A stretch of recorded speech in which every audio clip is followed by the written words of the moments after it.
Hey everyone, welcome back to the stream. We're keeping it real, goes right. Welcome back to this stream of Monday evening football. Should I say that? It's Monday evening football, right? It's not Monday night yet.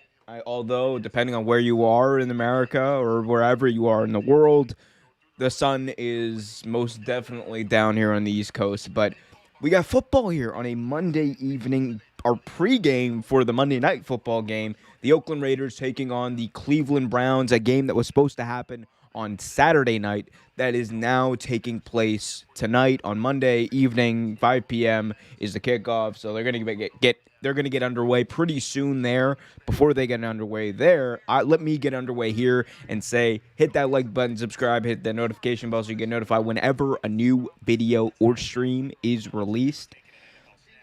We got a lot to talk about here. Obviously, this game was moved back because of the protocol, because of the pandemic protocol that is in place in the NFL. They had several players on the Browns that did test positive, and including two very crucial pieces to that team. But before we get to talking about any of that, I do want to give a very quick shout out to the family of Will Compton. He's a player for the Oakland Raiders. He recently just left the team, like I think just a few hours ago or something like that. Will Compton, his mother passed away, and he released a statement on Twitter about it and explaining it. And honestly, no explanation needed. Go be with your family. And I think just we all wish the best for Will Compton and his family, obviously. But going back to football again, this is a very crucial game for both of these teams. The Raiders are 6-7. The Browns, I believe, are 7-6. With a win here, Cleveland will take over first place of the AFC North. With a loss here, the Raiders, their playoff chances are almost nil at this point. They're almost nothing at this point, especially like if they're 2 games under 500 this late into the season with 3 games to go. It's going to be nearly impossible for them to pull off anything, considering how tough, how loaded and stacked, and the amount of parity that does exist in the AFC. So the Raiders cannot afford to lose this game, and they're being set up here in a pretty good position because the Browns are not doing well. They have several players out, key players out, most notably their head coach out. Kevin Stefanski is out because he's in the protocol. We also have Baker Mayfield, starting quarterback, out because he's in the protocol. We also have Case Keenum, the backup quarterback who actually won a divisional game against the Steelers on Thursday night a few weeks ago. He's out, and that's going to mean that Nick Mullins, yes, Nick Mullins, you might remember him from his time as the San Francisco 49ers starting quarterback maybe about 3 or 4 years ago when Jimmy G was hurt. He did well in that position. I think Nick Mullins actually set an NFL record for most passing yards in his first 16 starts, I believe. Go check that, somebody. Stat check that. But Nick Mullins is someone who has been proven to put up really good stats, be an efficient guy, and come in there, and he can do the job that you ask him to do.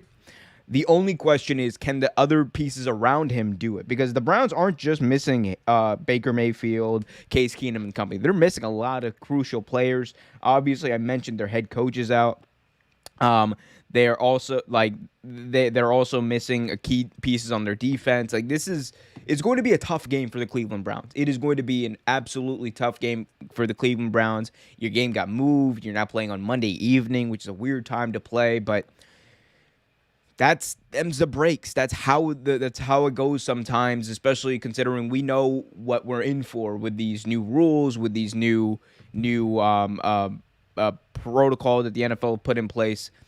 This is how you gotta play the games. This is how you gotta deal with it, and it's how the cookie crumbles sometimes. It is shitty. Trust me, I'm a Ravens fan.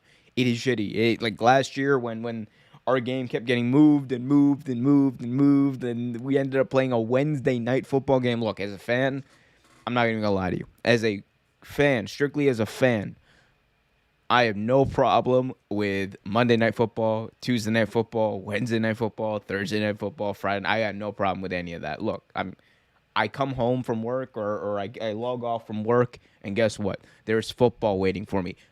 You're never going to hear me complain about that. Yes, there is 100% a player safety issue. There's 100% a competitive issue. There's 100%, a lot of issues. If I'm a player, I'm definitely not happy about that, and I understand why players wouldn't be happy. Damn it, I'm kind of unhappy for them. But Yeah, you like we when the few moments that we do get these fleeting moments, these fleeting times that we do get weird anomalies like Monday evening football. You gotta take it and run with it. It's happening one way or another. It's happening. Whether or not it happens again, that's up for the league and the Players Association to decide. I'm just a fan, and they're making money off of me watching it, so why not? And I could probably make money off of you guys watching me watching this. So hit up that donation pin or that donation message and link. I should say link that donation link that is pinned in the chat. There we go. Complete sentences right there. And we can get this going, and then I can chill out for another 3 hours, which I'm gonna do anyway. It's gonna be a fun time. As again, Baker Mayfield out, Case Keenum out, Nick Mullins, third string quarterback for the Cleveland Browns, in. He's gonna be starting, and this is a perfect opportunity. I mentioned Derek Carr and the Las Vegas Raiders. This is the perfect opportunity for them to pick up a big win here. Big Ticket is in the chat. What's up, Big Ticket? Saying, my guy. Of course. Of course. I'm everyone's guy. I love to see it. Love to see the return of Big Ticket to the chat. But big opportunity here for the Raiders to get a win over a guy, Nick Mullins, who before this week, I promise you, did not get many reps. And a guy in Nick Mullins who probably doesn't know the offense as well as someone like a Case Keenum would. Case Keenum playing in this game, I would actually be as much afraid of Case Keenum as I would be Baker Mayfield, if not more, because with Case Keenum, it's easier to run an offense that the Browns are more successful at. The Browns can run a run-first, power run, play-action offense that works with Case Keenum. When Baker Mayfield's in the mix, sometimes I feel like they're kind of forced to throw the ball more often than they probably would want to. So there's a lot of factors that go into it, and we'll talk about that more as the game goes on. Again, I think we're about 5 minutes away from kickoff. 5 minutes away from kickoff. I did start a little early. I do know that. I definitely started a little early, but early bird gets the worm, right? That's what all the hanky panky people in my life say. As I check emails. Anyway, guys, hit that like button, subscribe, hit that notification bell. We are just under 5 minutes away from kickoff. Browns taking on the Raiders in a game that has postseason implications, AFC North implications, not any AFC West implications, because they ain't no way the Raiders will win the AFC West. They're 6-7. They'll be lucky to get a playoff spot. That's even if they do win out. 10-7 might not be good enough to win this game. Get them into the playoffs. 10-7 legitimately might not be enough to get them into the playoffs. They're going to need help. They're going to need Baltimore. They're going to need the Indianapolis Colts. They're going to need a lot of other teams to lose a game or two, probably 2 games, in order for them to be considered up there as far as a wild card spot. Look who they're competing with the 7-loss teams as well. You're competing with Miami, who's won 6 in a row. You're competing with Baltimore. I already mentioned them. The Raiders beat Baltimore, but Baltimore has a game above them. So a lot going on here. And if the Browns lose, then they take a step back in that AFC North division and that's even with a win already. Even with a win already over the Baltimore Ravens, they're going to take a step back. And that game between the Bengals and the Ravens is probably going to be for the division. So if not now, Cleveland, when? That's what I'm saying. If not now, when? I understand your back's up against the wall. I understand you don't got your starting quarterback. I understand all of that. But at the end of the day, you gotta pull through. You gotta pull through. Tyler Huntley the other day. Tyler Huntley a few weeks ago won a game. I think people forget that. Tyler Huntley a few weeks ago went into Chicago against a stout defense and won a game. All right? And he stood right in there with this Cleveland team and almost brought them back from 3 scores down. And he went over and went toe-to-toe with Aaron Rodgers. And we'll talk about going for 2 there with John Harbaugh at a later time on Real Take Sports Talk this week. We'll talk about that. But, I mean, he's a guy who's proven that he can be that guy. Is Nick Mullins going to be able to prove that today? I'm not sure. I'm not sure if Nick Mullins can do that, but he's going to have to. And I think he is actually good enough. I think Nick Mullins is good enough to provide that team with, precision passing, like good move off of play action. Like he can do that kind of stuff. Is he going to be able to get the ball down the field as good as someone like Baker Mayfield, or even I think as good as someone like Case Keenum? Probably not. But that's not what you're asking him to do here. This is one game against a defense that honestly is pretty suspect in the secondary, especially because they have not played well against the deep ball recently. They've allowed big games and big plays from Patrick Mahomes and quarterbacks like that. They have gotten picked apart in recent weeks. That's why they started 6-3 and now they're 6-7. Like and okay, this is also what the Raiders do, which is why I'll get to my pick in a second because the game's about to kick off.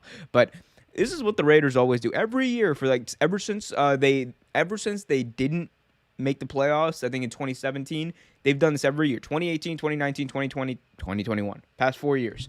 They start off 6-2, 6-3, like, oh, the Raiders are back and they're gonna go there, they're gonna da da da. And what happens? They end the season like 7-9, 6-10, 8-8 if they're lucky, because they fall off every single time. That is what this team does. They choke. They are the epitome of choking long term throughout the regular season. And because, look, I know the Atlanta Falcons get a lot of gripe, and rightfully so, over choking in individual games, but nobody chokes harder than the Oakland Raiders in the long term throughout the season.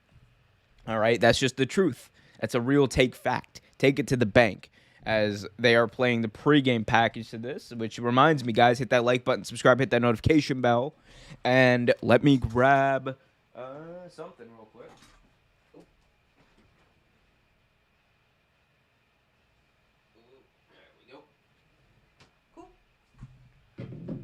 There we go.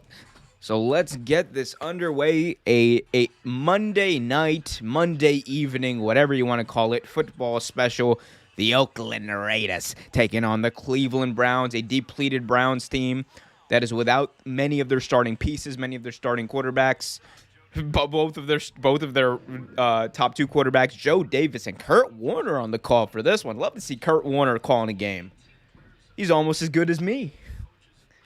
Let me know what you guys think of Kurt Warner. I know he has that hanky-panky new Disney movie coming out. What's it called? American Underdog. American Underdog, the story of Kurt Warner. I know he has that movie coming out, which again, I'm like, of course Kurt Warner would make like the most Disney movie ever, like his biopic, right? Of course he would. It just makes sense, right?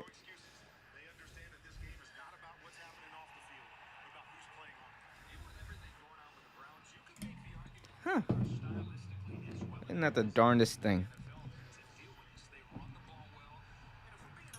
Well, guess that's not coming up.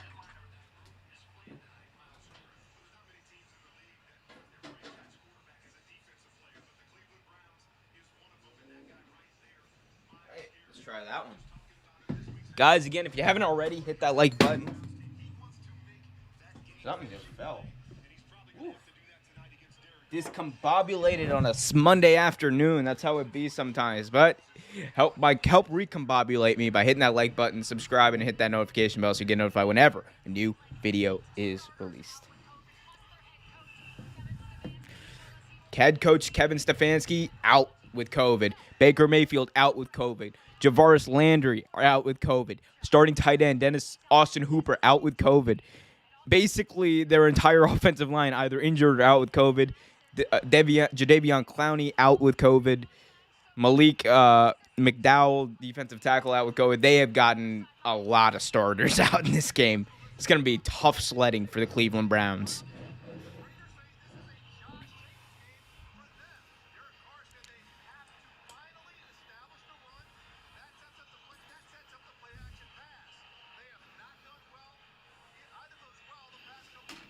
The Raiders got to win this game. It is going to be. They have no shot at the playoffs without a win here. Actually, without a win over the next few weeks, they're out. They're out of the playoffs. They're out of everything if they don't win this game. They got to win. Mike Pfeiffer taking over as acting head coach in place of Kevin Stefanski. Rick Bisacci, of course, took over earlier this season after John Gruden was outed as a racist and a homophobe.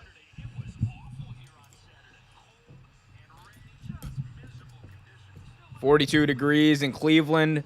It is December football, baby." Damn.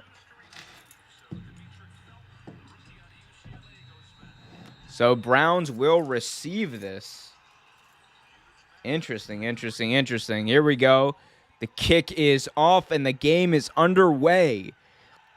Cleveland is going to take it at about the 3-yard line. The return is going to go up past the 20 to brick wall at the 26. My goodness gracious, great gobs of fire.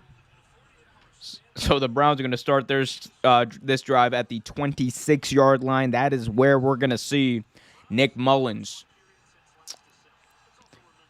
Nick Mullins' last start with the 49ers was last year. He went 21 of 36, 219, and 2 touchdowns, 2 interceptions. Again, he's been fairly efficient in the little playing time that he has had over the past few years. He has been a very efficient backup quarterback. Let's see what he can do here on first down. 1st and 10 in the gun. Mullins going to just hand it off to Chubb, who's going to pick up about 5 on the first run of the game. Nice, smart play there. Spread everyone out, spread the defense out, and give your star running back a chance here to make a difference. Give him a chance here. Nick Chubb might be the best pound-for-pound back in the entire conference, if not the NFL. So why not give him a chance here as they go quick here. Quick pass by Mullins, and it is going to be hauled in by Higgins, just a few yards short of the first down marker. 3rd down coming up here. But it's going to be 3rd and short, and hey, sometimes you want to do that. You want to get your quarterback, your young quarterback, into situations where he's able to make plays, where he's able to, really do his thing. Well, that's the wrong game, as Mullins will pass to Njoku for a 1st down, as I am going to wait for that to refresh. There we go. And I think on some Matt Ryan shiznit, we are freaking set, baby. Let's see. That should be good, right? Nope. Let's fix that up real quick. And we got it. There we go. All right. I don't know. Don't wear sunglasses indoors. Here we go. 1st and 10. Single back formation for Cleveland. Again, Nick Mullins starting here. Got a 1st down there, and this play is going to be blown dead completely. I think a false start's coming up as the referee. You love to see this. The referee's turned in the wrong way. He's calling the penalty on the wrong camera. You love to see it, man. Maybe the referees all got COVID. Maybe that's what happened here. Maybe the refs got COVID here too. Maybe that's why everyone's just. Could that have happened? I don't know. Maybe it could have happened. I don't know. I'm making shiznit up, aren't I? But he was definitely not looking at the hard cam. It's the first thing they teach you in TV college. Is Nick Mullins here back to pass, fires to Quentin Peoples-Jones for a pickup of almost 8 yards. Nice job there, Nick Mullins. This is an experienced guy, a guy who has the ability to be in the NFL. Nick Mullins, I did check this. He does have a passing record. He does hold a record for most passing yards in his first 16 starts in the NFL. So this is a guy who is very accomplished as far as being efficient at a young age. And he might not be a franchise quarterback, but you don't need him to be. You just need him to be efficient, as the Raiders completely blow up that play. They tried to run it to the right with Nick Chubb, and the Raiders, Abram and company, were right there to break it up. They got no... Again, that's what happens when you don't have your starting right tackle. You don't have your starting tight end. Yep, they were out of it. They were out of sync on that. The offensive line was out of sync. They just didn't have protection against. They just didn't get their assignments right. Bad play. It's going to bring up 3rd and 16. So a loss of a lot there, man. Loss of 6 there. Brutal drive killer. As in the gun here, it's going to be a handoff to Duke Johnson, and Duke Johnson is going to be brought down.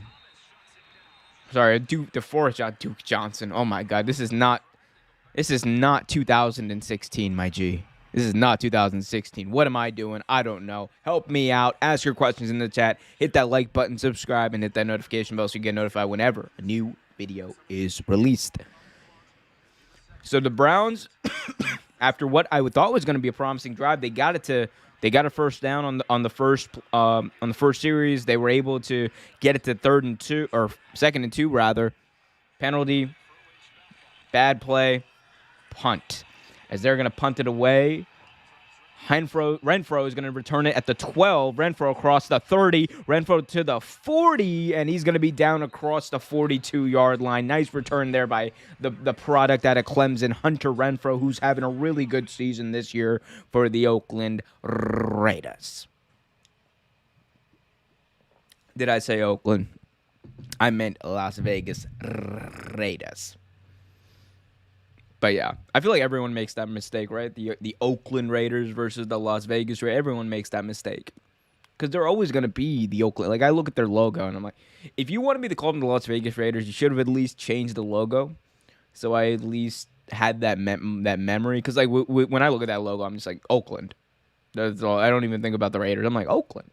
Oakland is the first thing that comes to my mind. It's the first thing that rolls off my tongue when I look at the Raiders logo.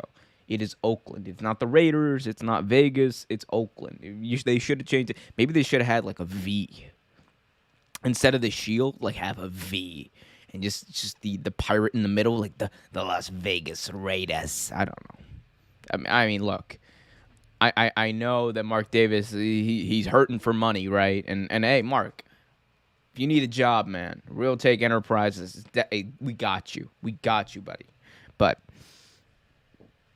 I don't know. I just don't get why he can't hire a graphic designer to design a different logo. Nonetheless, Cleveland not able to do much. You saw Nick Mullins do what he can do. Again, I think their idea of what they want to do with Nick Mullins is good. They just cannot afford the missing pieces that are around him, meaning specifically the starting right and left tackles that are out. They're missing both of them. The Jarvis Landry obviously is going to be a big injury. They still have their running game. Lean on your running game. Quick and play action with Mullins. And Mullins can surprise you. He can throw the ball in certain situations. So I think there's enough there for the Cleveland Browns, rather, to work with for them to be successful in this game as far as being able to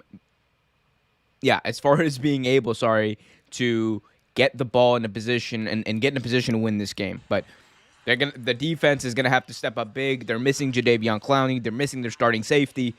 Their starting defensive tackle. So they're going to need to step up big. You still got Myles Garrett, who might be the best pound-for-pound pass rusher in the entire league.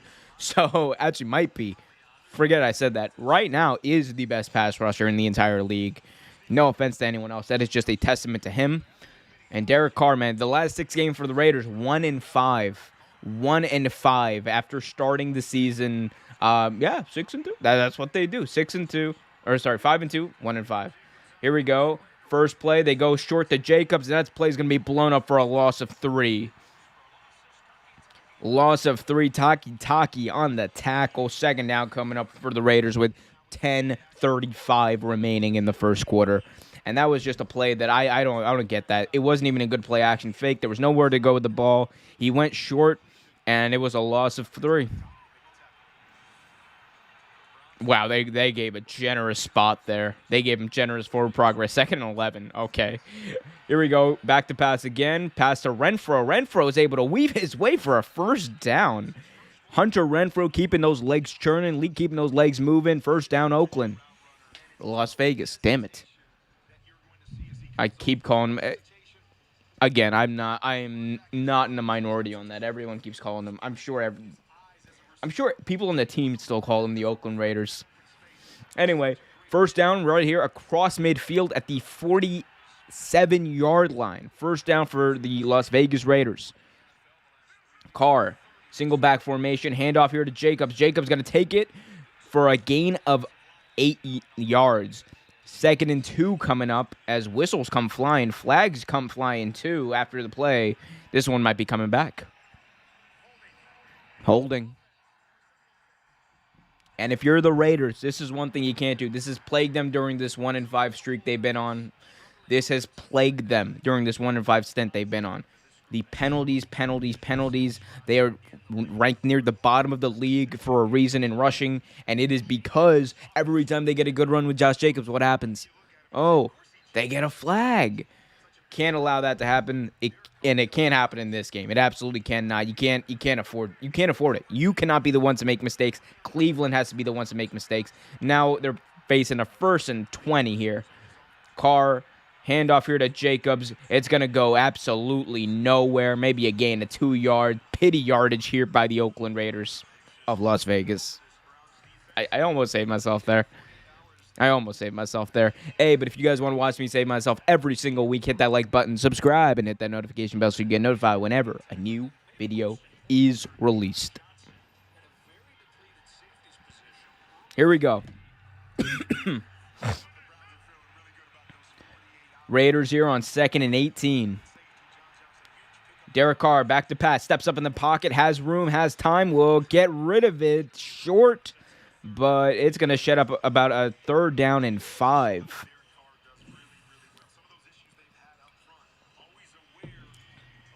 Nice play by Derek Carr, stepping up in the pocket, and then nice play by the tight end, getting in that hole in the middle of the zone defense, and just taking it and just taking the ball, taking what he can from the defense.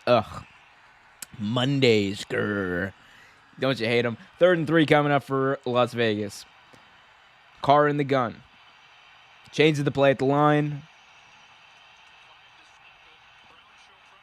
Shot clock is waning here as Carr gets it off just in time. Will fire complete to Deshaun Jackson across the 30-yard line. 1st down, Las Vegas with 7:50 to go in the 1st quarter. And he looked right at him. He knew exactly where he was going. I think that was a situation where he knew that Jackson was going to be there because he saw the safety bite, and Jackson won the hole. Nice job there by Derek Carr. Here we go. 1st and 10, another fresh set of downs here at the 30-yard line for the Las Vegas Raiders. Carr, handoff. Jacobs, nowhere to go. Stuffed, absolutely demolished by Khalil Mack, Taki and company. The Raiders running game is going nowhere. It has gone nowhere all season long, and I don't think they're going to be running for much here tonight against this very stout Browns defense.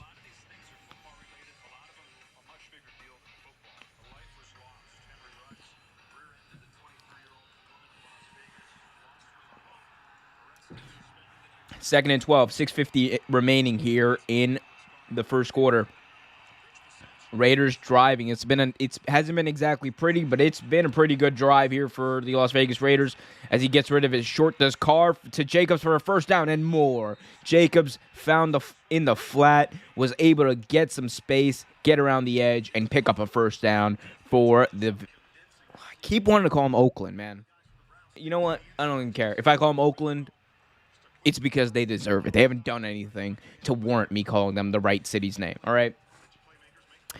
1st down here at the 15-yard line for the Raiders as Nick Mullins awaits potentially a second chance here as in a situation where he might actually be down by 7 points. The Raiders have put together a really good drive, a drive where they might score in here as here is Carr, steps up, gets rid of it, and it's going to be a 1st down and goal here to Barber at the 3-yard line. 1st and goal for Las Vegas.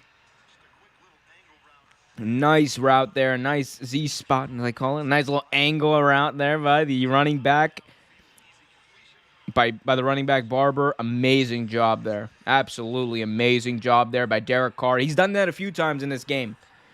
He just stepped up in the pocket, and he's been running, and he uses that extra agility to get rid of the ball here. As Carr around the edge, Carr looking for a block. Carr looking to go into the end zone. No, he will not. Maybe gains a yard or 2. But he was not. He tried to get Hunter Renfrow to be his lead blocker on a bootleg into the end zone. That's not going to work, buddy. That was just, look, Hunter Renfrow did as good a job as he probably could, but that was not going to work, man. You're not You're not Elway doing the airplane spin, my G. You're not Elway doing the airplane spin, Derek. Love you to death, but come on. Second and goal here. Second and goal at the 2-yard line, and going to be a little bit of trickeration here as Derek Carr goes out wide. Marcus Mariota is in a quarterback. Love to see it. Marcus Mariota, the pride of Oregon. Going to hand it off to Jacobs, and he's going to go nowhere. Why didn't they just run a read option? Damn it. Just run a read option. Why didn't he just keep the read option? That's what I want to know. Keep him out there. Keep him out there. Come on. Keep him out there. It's Marcus Mariota. He won a Heisman Trophy. He led the Tennessee Titans to the playoffs. He won one of the most insane playoff comebacks I've ever seen against the Kansas City Chiefs. And, of course, right on cue, the Raiders run the ball, and they get called for holding. So they call late holding call is going to push them back 10 yards. It's going to be, what, third and goal? No, yeah. Wow. Wow. And they held, oh my God, the tight end just bear hugged Myles Garrett. Just absolutely bear hugged Myles Garrett. I mean, look, what you're asking him to do an impossible job, all right? You're asking him to do an impossible job. Second and goal here, and it's a long second and goal. That's second and goal from about the 13-yard line, maybe the 12 and a half, let's say. Second and goal from the 12 and a half. Carr drops back. Carr gets rid of it to Renfro, and he has it at about the 5-yard line. So third and goal. They're back to within 10 yards here. Third and goal at the 5-yard line here for the Las Vegas Raiders. Now you got a possible situation here. Derek Carr, he has not missed on a pass yet in this game. 6 for 6, 65 yards. This is a situation where you might see them do another bootleg. I think they like that play. Let's see if they go back here. Carr in the gun with Barber. Renfro in motion here on third and goal. Derek Carr has some space in the middle of the field, and they jumped. They jumped. Carr is saying he called a timeout, but the offensive linemen seem to have jumped. Let's see what happens here. What happened first? So Las Vegas used a timeout in possibly the most crucial situation here for them. That was a really smart move by Derek Carr, using that timeout early on the play, right before the false start was called, and avoiding the 5-yard penalty. That would have been a bad situation. You already had one penalty to back them up out of second and goal. You don't want another one. So that timeout is well worth it. It's a first half timeout as well. You got to use those timely. So great veteran presence there by Derek Carr. Guys, again, if you have not already, hit that like button, subscribe, and hit that notification bell so you get notified whenever a new video is released. Here we go. Third and goal. With 3:44 remaining in the first. Carr in the gun. Takes the snap. Carr fade to the end zone, and it is caught. Touchdown, Las Vegas Raiders. What a drive by the Raiders. That was Bryan Edwards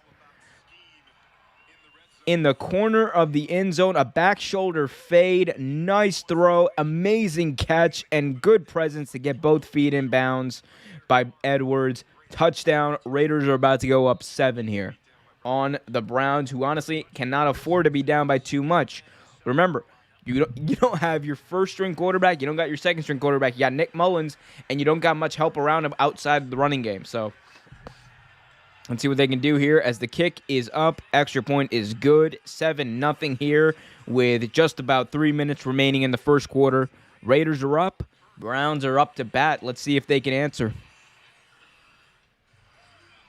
Guys, again, if you have not already, hit that like button, subscribe, and hit that notification bell so you get notified whenever a new video is released. Daily videos on the NFL, the NBA, WWE, AEW, and so much, much more.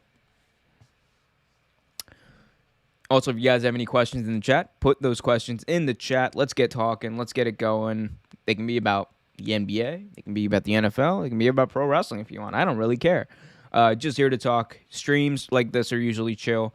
But also be sure to catch yeah, I don't even know what I'm trying to say here. Again, I have a sore throat, so that's why you might hear me like flub up on my words every now and then, or you might think my voice sounds weird. But that's why. But yeah, so we got Real Take Wrestle Talk on Tuesdays, Real Take Sports Talk this Wednesday. Tune into both of those. These are gonna be really good shows this week. Excuse me. Anyway, we got some really good stuff to talk about. We got Tuesday Night Football tomorrow. Might end up doing a stream for that. Who knows? In this crazy world that we live in, I might end up doing that as well. Tuesday Night Football.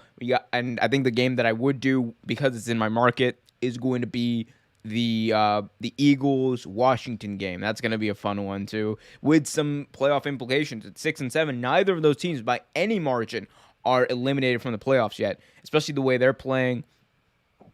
I love me some Taylor Heineke, but not as much as I love me some Gardner Flint Minshew II. The most underrated player in the NFL. Period.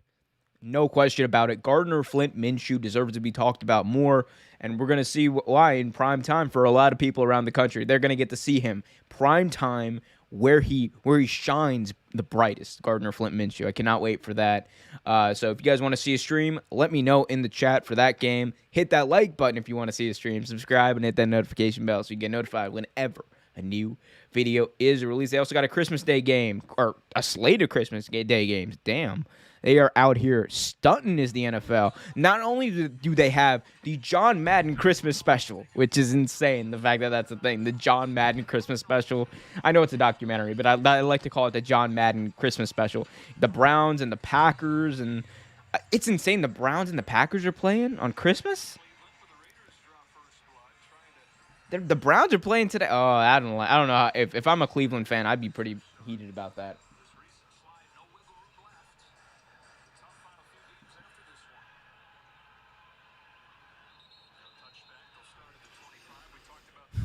Touchback here on the kickoff for Cleveland. So they're going to start at the 25-yard line. And Cleveland, they got to get this running game going. I don't know. I don't know what's been up. They got to get this running game going. They got to get these offensive tackles on the ends of these lines. They got to get them to play well. And the best way to get them to play well, the best way to get them acclimated, you make sure that you get the running game going early. So do that.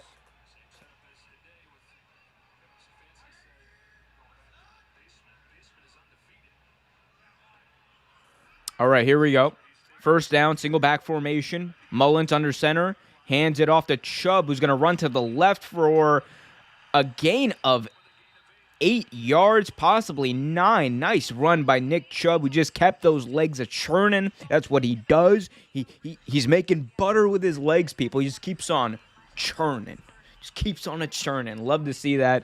So Nick Chubb, that's what you do. You lean on your running game. You lean on your elite running back in Nick Chubb. You lean on your other elite running back in as, wow, the game just froze on me. That's weird. Love to see that. Hit that like button, subscribe, hit that notification bell so it comes back. Oh, here we go. Pass here on 2nd and 2, and that's going to be a first down. A high throw by Nick Mullins to Njoku, the tight end, but it was complete. So that's going to be a first down. Again, Mike Pfeiffer, who is the special teams coordinator for the Browns, is the head coach, the acting head coach, I should say, for the organization today, as Kevin Stefanski, the normal head coach, is in the COVID protocol. So let's see how he does in this stint here. I believe he already had one game, as Stefanski already missed the game earlier this year, and that was a Thursday night game. Here we go, Mullins. Play action here on first down. We'll throw it right back to Chubb, and Chubb's going to stiff arm a man for a gain of about 3. So Nick Chubb, he says, I'm not here to play. I'm here to win. I'm here to fight, and damn, oh damn, is he showing it. Love to see that type of energy, the aggression from Nick Chubb. He's a big leader on this team. This team needs him today to play exactly with that type of mentality, exactly with that type of momentum, exactly with that type of drive today. 2nd and 8 here. Expect a run here as they got a man in motion. They bring in an extra tight end. Mullins changing the play at the line, saying we got to push it. Here we go. Play action here. Nassib Ooh, gets a big shot on Mullins, but Mullins gets rid of it, and it's dropped by Quentin Peoples-Jones. He dropped it. A complete and utter drop by Peoples-Jones. Nothing else to make about it. And Nick Mullins took a huge shot there. Oof. And he took a mean shot there from the defensive end of the Raiders. And Quentin Peoples-Jones, he's got to bring that in. You got to bring that in. You got to help out your young quarterback. You got to bring that in, man. There's nothing else to it. Now 3rd and 8, man. Instead of being in the red zone, they are now 3rd and 8 at the 41-yard line. Here we go. Mullins drops back. He will fire short of the first down marker, and it's going to be 4th down here for the Brands.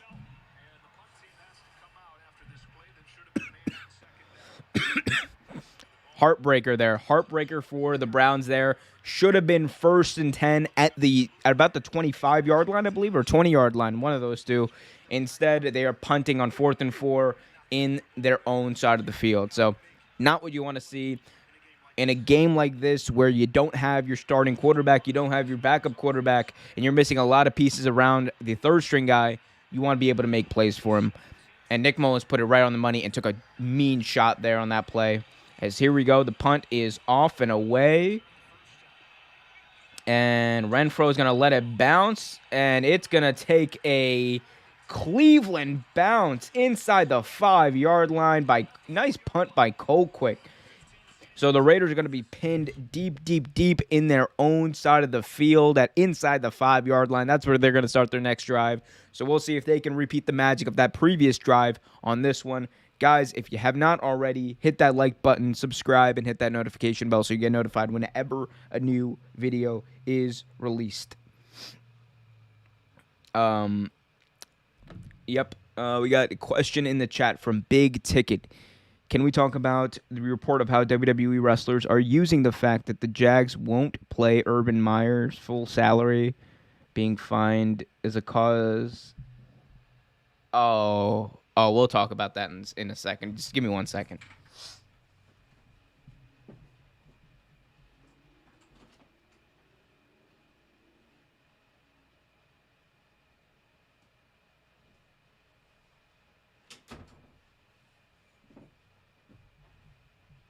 All right. So, let's talk about that whole Urban Meyer WWE thing because that was wasn't that something? So, there again, I don't know how much to actually believe about that whole report. As I check if my door is locked, it is. I don't know how much to believe about that report specifically, because you hear things about that kind of stuff all the time. And look, to compare a head coach who was not doing his job well, who was not performing at the ability that he was paid to perform, who was not producing anything, he was not developing players, he was actually regressing. Players were regressing because of the way he coached, because of the decisions he made. He alienated some of the best players on the team. If people want to compare that in any way with what AEW is doing and Tony Khan's doing there, someone who, by the way, Urban Meyer assaulted an employee. Urban Meyer kicked a kicker who had healed from an injury in the same leg and verbally abused him as well. So if this is true, again, huge if. I'm not a huge believer in reports like this usually, but if it's true, it is the stupidest, dumbest, dimmest, just moronic thing that you could compare to WWE releases. There's no comparison, all right? This was not a budget cut. This was a true business decision made because Urban Meyer had assaulted. He had assaulted an employee, dude. He kicked someone. Put his hands on someone. He put his hands on a player. Come on. And I'm not saying you, Big T. I'm just mostly at that. If this report is true, anyone who believes that it's utter bullshit. Utter bullshit. Here we go. 2nd and 5 here. Waning seconds of the first quarter. Let's see if they actually run a play. I don't think they will. They won't. So, 2nd and 5 coming up here on the other side of the quarter. At the end of one, it is 7-0 Las Vegas. As I drink away my soup, so my throat feels better. But yeah. No, there's just no comparison to it. I feel like anyone with a brain can figure out the fact that there's no comparison to those situations. Also, if you want to get really technical about it, AEW and the Jacksonville Jaguars are two different entities. Tony Khan does not have day-to-day operations of the Jacksonville Jaguars, and vice versa. The Jacksonville Jaguars and like a lot of people and the decision makers associated with him or with the organization, a lot of them don't have too much overlap with the AEW. I know there's some, like especially with the law department, the legal department, and things like that. But I think there's a lot of parts that are separate. It's just not comparable. Not comparable. I think anyone can figure that out. It's just not comparable. Big Ticket in the chat says it was from Andrew Zarian. Yeah, I'll have to look into that. I don't know. I definitely feel like Andrew is a lot smarter than that to say that. It might even be a thing where he's not even explicitly saying this. He might be saying that, hey, this is what people in WWE are saying, if that makes sense. Maybe it's a situation like that. If not, I mean, I'll probably look into it a little more tonight before tomorrow's show so that I can kind of get a feel for what he said, because I want to take a shot at Andrew specifically because he does a lot of really great reporting and stuff, but I don't want to take a shot at him specifically for what he may or may not have said. But if anyone truly believes that, I don't know what to say. Like, it's just untrue. It's dumb. I'm sorry. It's just dumb. If anyone truly believes that is a realistic comparison to make. Mark P in the chat says the exact same thing that I've been saying. Run the Browns down to be tired out for Christmas, Raiders. Oh, that's amazing. Hell yeah. Vegas, if you don't win this game, as a Ravens fan, I'm going to be really pissed. We already gave you one in the beginning of the year. We already gave you one in the beginning of the year. You got to give us. You got to help us out now. We got to stay Kings of the North this year. All right, we got to stay Kings of the North. This game's gonna go a long way for that. Perfect situation. Do not Raider it up, people. Here we go. 2nd and 5 to start off the second quarter. Man in motion. Carr in the gun. Derek Carr drops back, takes the snap. He's gonna throw it, and it's gonna be dropped by the tight end in the flat. 3rd down coming up. Not a good job there. Actually, no. Really good job there by the cornerback. I'll say that. Really good job there by the corner. Yep. Nice little flat route. And it was just punched out. It was punched out by the Browns defender. So really good play by him. And now it's 3rd down. Deep in their own territory. They can't get the Browns the ball back here. 3rd and 5 here. Browns showing blitz. Jump formation to Carr's right. In the gun. Drops back. Takes the snap. Looking. Carr runs. Eludes. Gets rid of it deep. And it's going to be... Oh, there was a lot of holding. A lot of... Ooh, there was a lot of holding on that from the receiver and the cornerback. I want to take another look at that and see exactly what happened here. A lot of contact there. That's pass interference, yeah. That's just pass interference. I'm usually on the cornerback side. That's just he held him. Like, he held him down. He restricted him. That was just, you can't do that. That's pass interference. So the Raiders now have a 1st down. Great. I want to reiterate, Derek Carr, like, the way he eluded some of that pass rush was insane.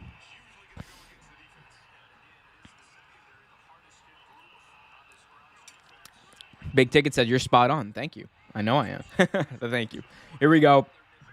1st and 10 at the Browns 45 now. Handoff here to Jacobs on first down. Jacobs going to take it for a 5-yard run. Nice run there. And, of course, as the Raiders run the ball successfully, a flag must have happened. Holding, offense, 10-yard penalty. The Raiders can't run the ball. I just don't know what to tell you. The Raiders are incapable of running the ball. This is why they're ranked 29th in the NFL in rushing. They just suck at running the ball. Unless they hold. Big Ticket in the chat says, Andrew's reporting what they said. It's not Andrew's opinion. Got it. Yeah, I thought so. Sometimes those things get lost in translation. Yeah, and it very well might be true. I truly believe that there would be people in WWE management who think that. Here we go. Play action on 1st and 20. It's going to be a little dump off to the tight end. He's going to take it across the 50 to the 45. Nice gain of 10 there. Going to bring it back to the original line of scrimmage. 2nd and 10 coming up for the Las Vegas Raiders with 14 minutes, 5 seconds remaining here in the second quarter. That was a nice play by Derek Carr.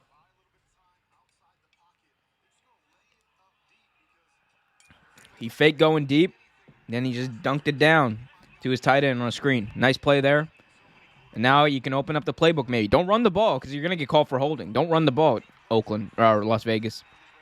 Carr drops back. We'll throw it short. And it's going to be a fumble. Hunter Renfrow falls on it, but way back across on the other side of midfield.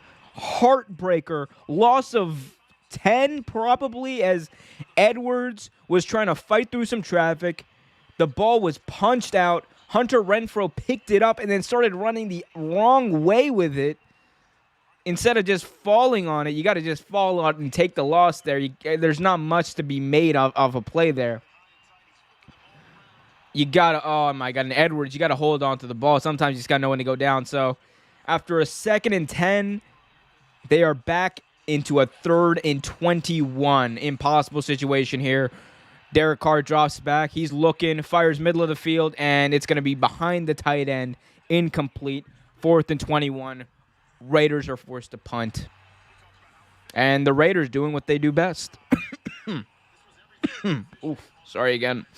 Throat is pretty sore.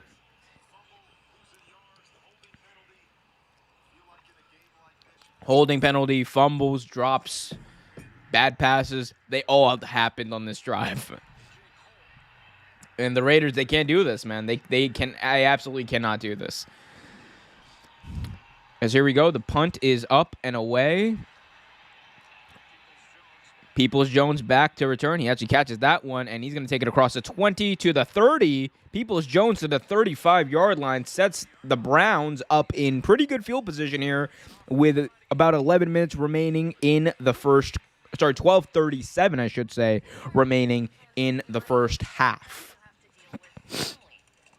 So the Browns are still in a situation where they can probably make the most of it. They can definitely do something here. I just don't know I just don't know how much they're going to be able to do if the receivers don't start catching the ball now.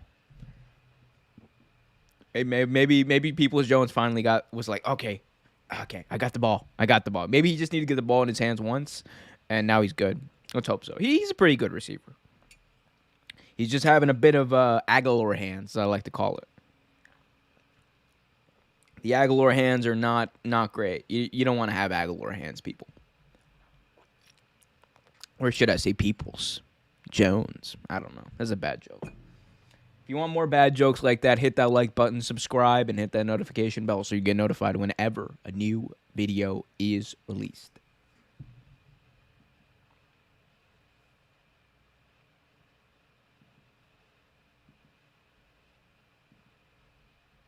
Again, they got like 12:37 remaining in the first half.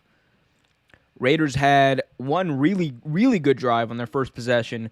Then one like really up and down drive. They had the big pass interference called going in their favor, and then they just shot themselves in the foot. Holding penalty on their only running play of the drive. Of course, that's how it would be for the Raiders. Holding penalty brings them back.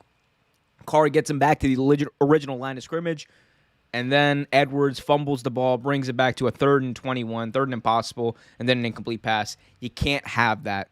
They gotta get their. This is an easy win.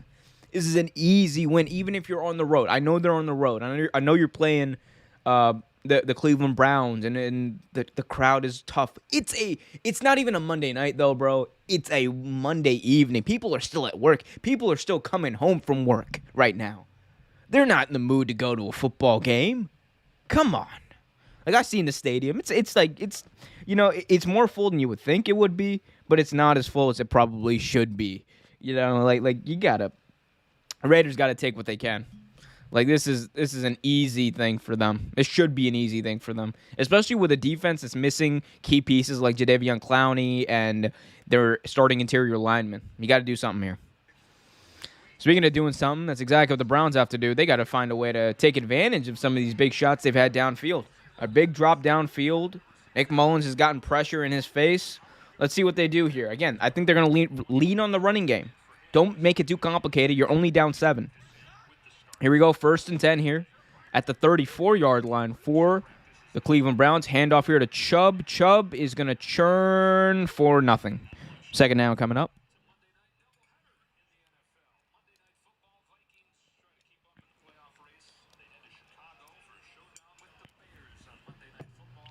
As I get tired of being a douchebag wearing shades, I put on my real glasses so I can see. Oh, my God, I can see clearly now. The screen is bright. Here we go. Mullins in the gun. He's got Chubb with him. 2nd and 9 coming up. Takes a snap. Hand off to Mullins. Mullins going to look for a seam. He's looking for a hole. Couldn't really find one. Gain of maybe 3. 3rd down coming up here with 11:48 remaining in the first half.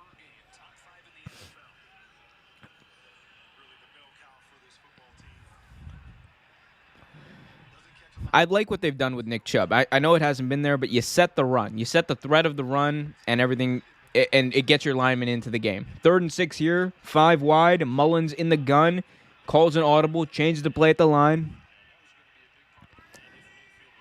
Mullins takes a snap. He's looking. He fires quick, and it's going to be short of the marker. And that's going to be Johnson for a gain of 2. It's going to bring down a 4th down for the Browns, and I don't think they're going to go for it. You just punt the ball away. The Raiders are going to wind up shooting themselves in the foot. You're probably getting the ball back anyway. You'll be fine. So, just like that, and Myles Garrett, man, you can see he's a little annoyed that he has to go back out in the field. He thought it would be a little more than 3 and out, but 3 and out here for Cleveland. Dustin Colquitt on the punt here on 4th and 2. Hunter Renfrow back to return. Colquitt gets it off. Ooh, maybe the side of his foot, but really good punt there by Colquitt. And Renfrow fair catches it at about the 8-yard line.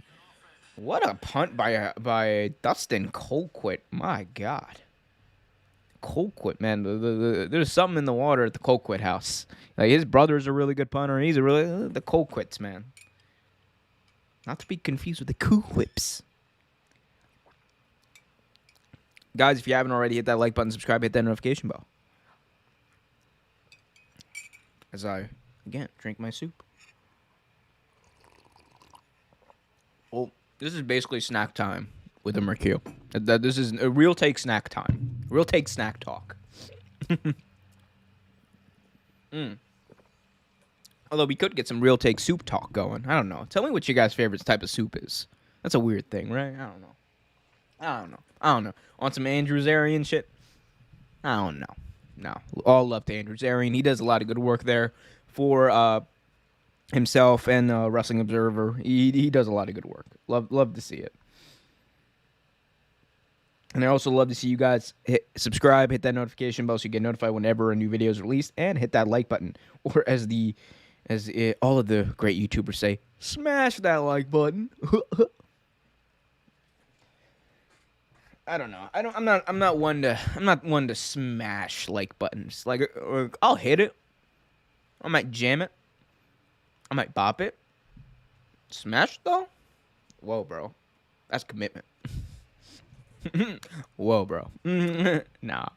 Um, but again, this has been pretty much exactly what I expected out of both teams.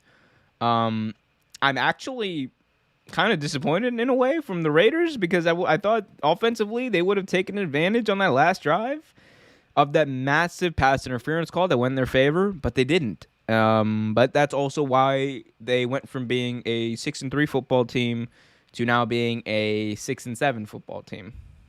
That's just how they work. That's how they operate. That's their MO. They rattle off a lot of wins to begin the year, and then at the latter part of the season, the latter half of the season, they rattle off a lot of losses. Raider Nation, stand up. Your team's got to do something here. But whatever it is they do, make sure it's not running the ball. Like Versace, my G, little stock here, Gabagoo. All right, don't run the ball. All right, don't run the ball because every time they ran the ball in this game, I swear, it's either been stuffed for a loss or actually, I think majority of the time they get called for a 10-yard penalty. So, yeah, don't run the ball here. Let's see what they do. Drive's going to start at the 14-yard line. Carr in the gun here, and it's going to be a handoff to Jacobs. Jacobs is going to actually gain some yardage here, and there's no penalty. Hey, good for them. Good for them. Mazel tov. Good for them. I'm glad they didn't get a penalty here. So the Raiders actually pick up some positive yardage in the running game. That's something you haven't heard much all season. Let's see if they can take advantage of that. 2nd and 7. Carr in the gun again with Jacobs.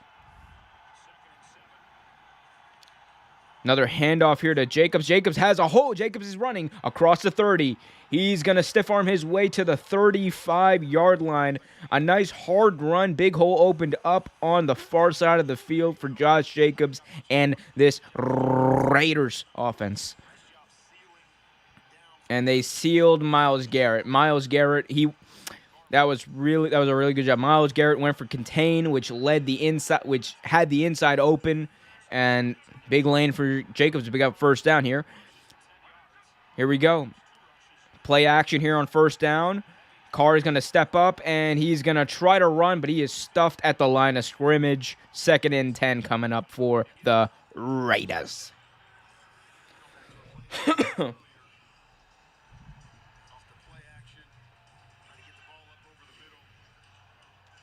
I'm surprised. I'm surprised they didn't stick with a run there. Although actually, it could have been a 10-yard penalty. So, you know what? Maybe they came to their senses. Maybe someone's watching my stream and they're like, "Yeah, this guy knows what he's talking about." If that's the case, start paying me, Las Vegas. Here we go. Another handoff here to Jacobs, and Jacobs is gonna spin his way for a gain of about 4 or 5. Nice gain there by Jacobs. He literally spun his way for the last 3 yards. So, going to set up 3rd and about 3 here. Yep, exactly 3rd and 3. So the Raiders have gotten a lot of plays here. 20 plays already in this game.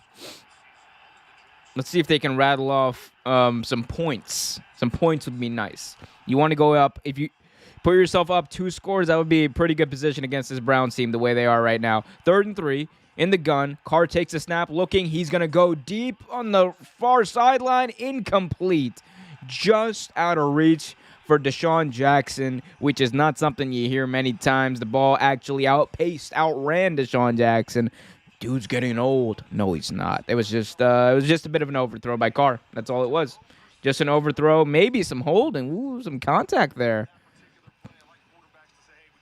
Yo, he got him, actually. Yeah, he was holding him back inside the little collar area in the front, but the referee didn't see it. Ooh.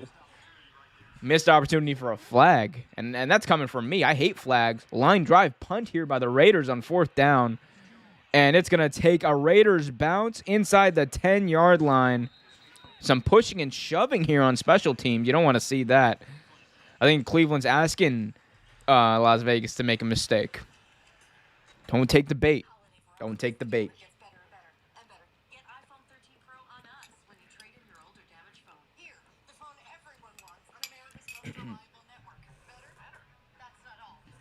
Guys, if you haven't already, hit that like button, subscribe, and hit that notification bell so you get notified whenever a new video is released.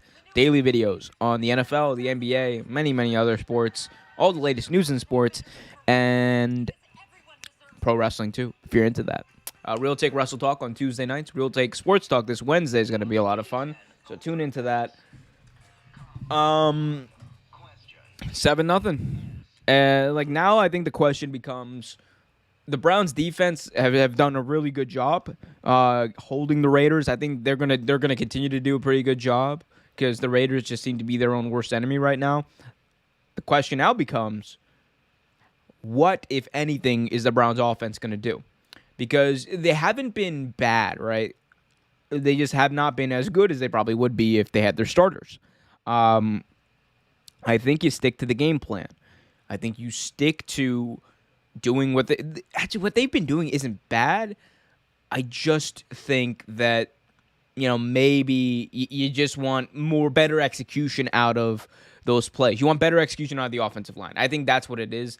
The offensive line has not been creating enough holes for Nick Chubb, and Nick Chubb has still been running pretty good, pretty well in this game. I think the offensive line's got to get into it. I know they're missing their starting 2 tackles. I understand that. As a Ravens fan, I would say I empathize with that, but screw the Cleveland Browns. But if the Browns want to win this game, they have to be able to set the threat of the run and make big plays off play action. They had a chance to do it earlier, possibly set him up in the red zone. Of course, Peoples-Jones dropped that ball, literally and figuratively, but they got to take advantage of the opportunities. The biggest thing for the Browns, no more mistakes. They cannot make a boneheaded mistake or a fluke mistake in this game if they want to win. Because as bad as the Raiders can be on offense, or as inefficient, ineffective, inconsistent as the Raiders can be, the Browns have showed 3 straight drives, 3 straight punts. I think what they had, like 40 yards, not even 40 yards of offense in this game. And now they're starting this drive on their own 8-yard line. 1st and 10 here. I formation. Oh, Mullins going to pass on 1st down. He's looking. Mullins now rolling out right. Mullins fires downfield. Incomplete. Drop by Peoples-Jones again. Faison for the Raiders was on the coverage there. Let's see what happened. Was it a drop or was it a really good play by defense or a little bit of both? Let's see. Peoples-Jones had it. Maybe Faison I think he might have gotten a hand in there. But Peoples-Jones got to make that grab. You got your 3rd-string quarterback in there. You got to help him out. That was a really good job by Nick Mullins. As Mullins here on 2nd down is going to hand it off. Chubb had some room on the edge, but that hole closed up pretty fast. Still able to get about 4 yards out of it. So 3rd and 5, 3rd and 6 potentially coming up here for the Cleveland Browns. 3rd and 6 officially for Cleveland. It's still down 7-0 with 7:19 left in the first half. 1 for 4 on 3rd down conversions today. Let's see if they can make one here. Nate Mullins, 7 of 9, but only 36 yards through the air. Nick Chubb, 6 rushes, 14 yards. Let's see what they do in the gun. Mullins takes the snap. He is going to throw a screen to Johnson, and Johnson is going to fall about a yard short of the 1st down marker. It's a yard or 2 short. I'm not going to lie to you.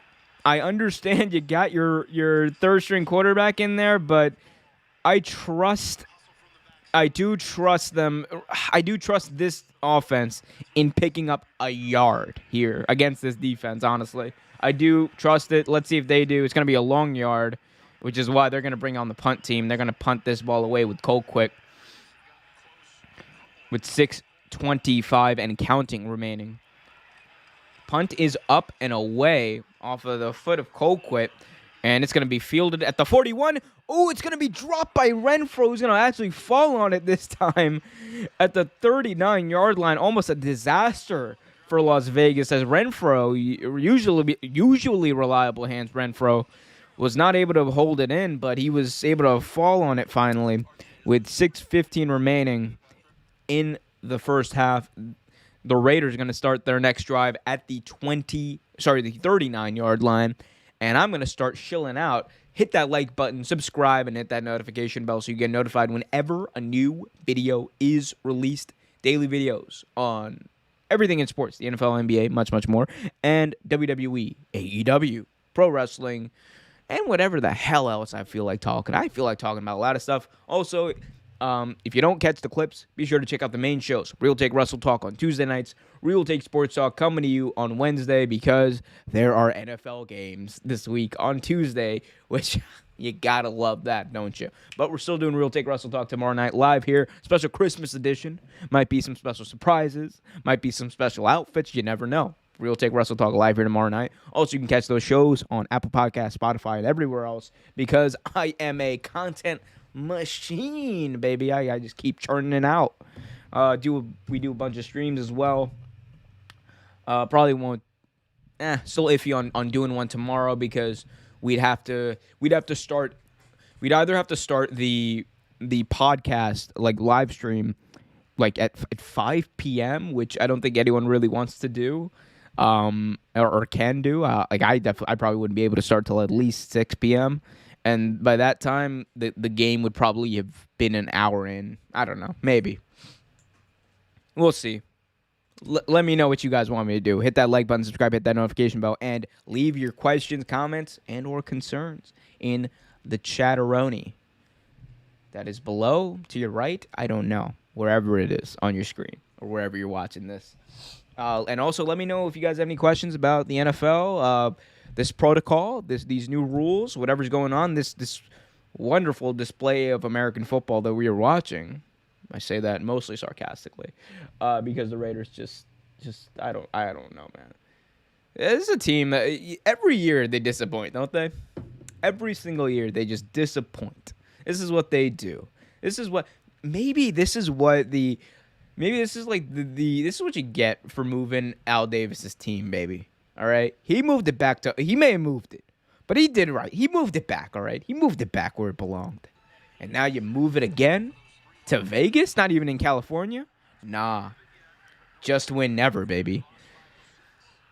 Raiders starting this drive up 7 with 6:14 remaining in the second quarter.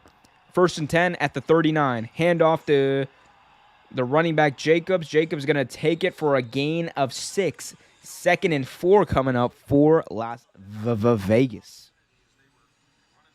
Vinny Vegas. Y'all remember any wrestling fans out there who remember Vinny Vegas? A can of Coke to you. Or a can of non-alcoholic ginger beer.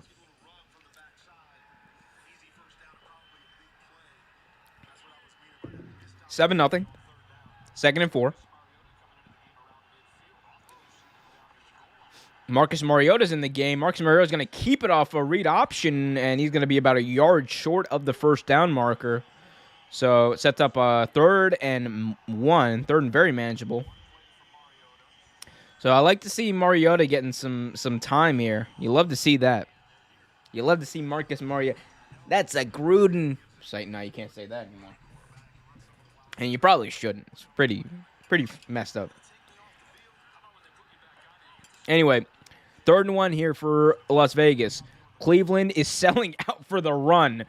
And Marcus Mariota actually was in the game. Sorry, Marcus Mariota. Another read option. Handoff, though, this time to Josh Jacobs, who's going to pick up the first down.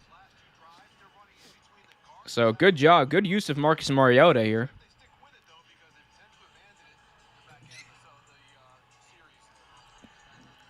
First down, fresh set of downs here for the Las Vegas Raiders.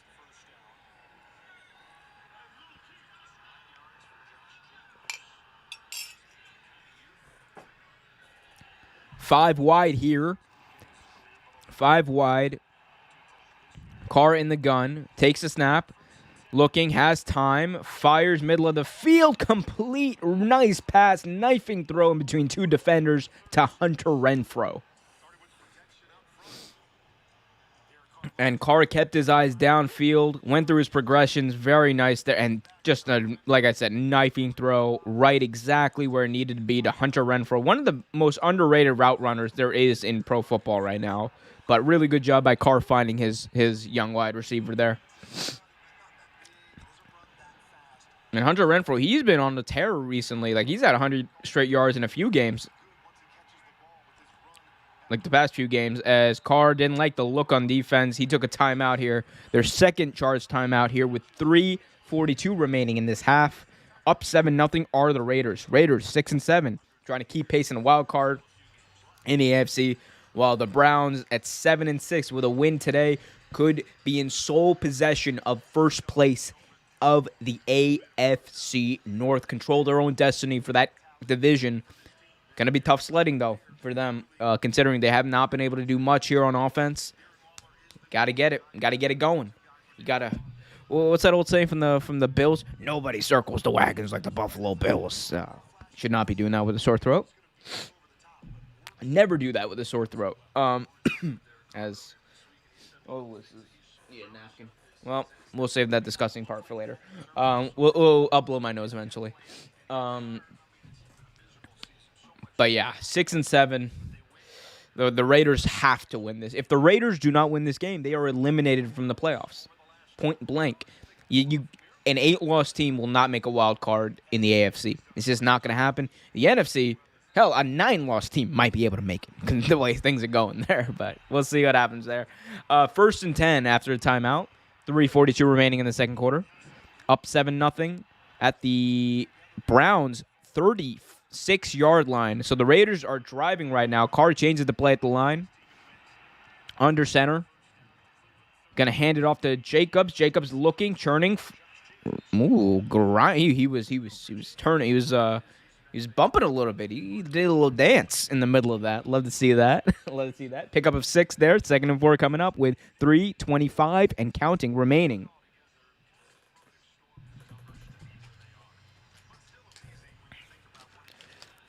So it's a really good field position for them. Let's see if they can capitalize. 2nd and 4 at the 30. Carr, handoff. Jacobs looking, and he's going to be brought down after a gain of 2. Brings up 3rd and about 2 with 2:57 remaining in the half. Perfect time to hit that like button, subscribe, and hit that notification bell so you get notified whenever a new video is released. Going up 2 scores right now would be massive in this game, especially considering the Browns have not been able to do jack shiznit on offense. But let me know what you guys think in the chat. Let your voice be heard, people. As Marcus Mariota is back in the game. Mariota, read option, going to hand it off to Jacobs. Jacobs will pick up a 1st down, jukes his way past the defender for a 1st down. And that's going to probably take us to the 2-minute warning. It will take us to the 2-minute warning. Oh, the Las Vegas Raiders. Just win, baby. Just win. Just win, baby. They might just do exactly that. 1st and 10 coming up at the 23-yard line for the Las Vegas Raiders on the other side of the 2-minute warning break that they just went to. I don't have a break. No days off. No minutes off. No breaks for me. Hit that like button, subscribe, hit that notification bell. Now I'm getting adamant about it. Like, no. But, yeah, I mean, to be honest, like, it's very hard to have a bad game of football. Like, I did do a live stream for a bad game of football. Like, this is not a bad game of football. I want to preface that. I was, like, trying to, like, think about it. I was like, is this a bad game? Nah, it's not a bad game. It's just a football game. It's getting going.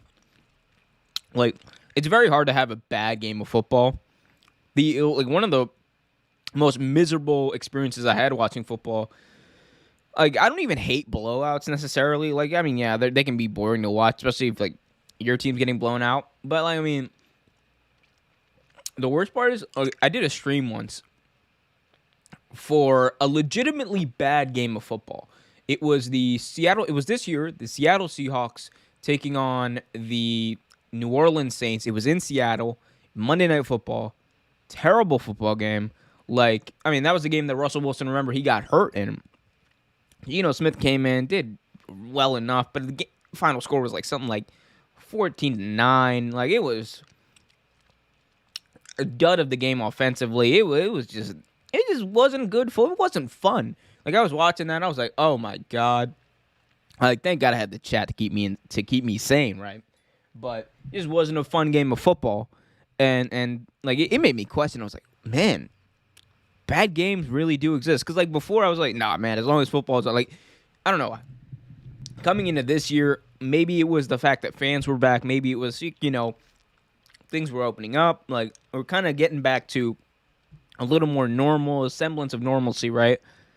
But I was so excited for football. I was like, I want to see all of it. I want to see good games, bad games, mediocre games, like all of it. Like there is no like I'm gonna have the time of my life watching football this season, and I have. Like I can't explain to you. I don't know. Maybe it was just me. Maybe it was everything that was going on. I was really excited to watch football this year. I'm glad I'm doing it. I don't even know what that aside was. I just said some stuff. As we got a nice drone shot at the top of the stadium here. Again, Las Vegas is driving here. First and 10 at the Browns 22.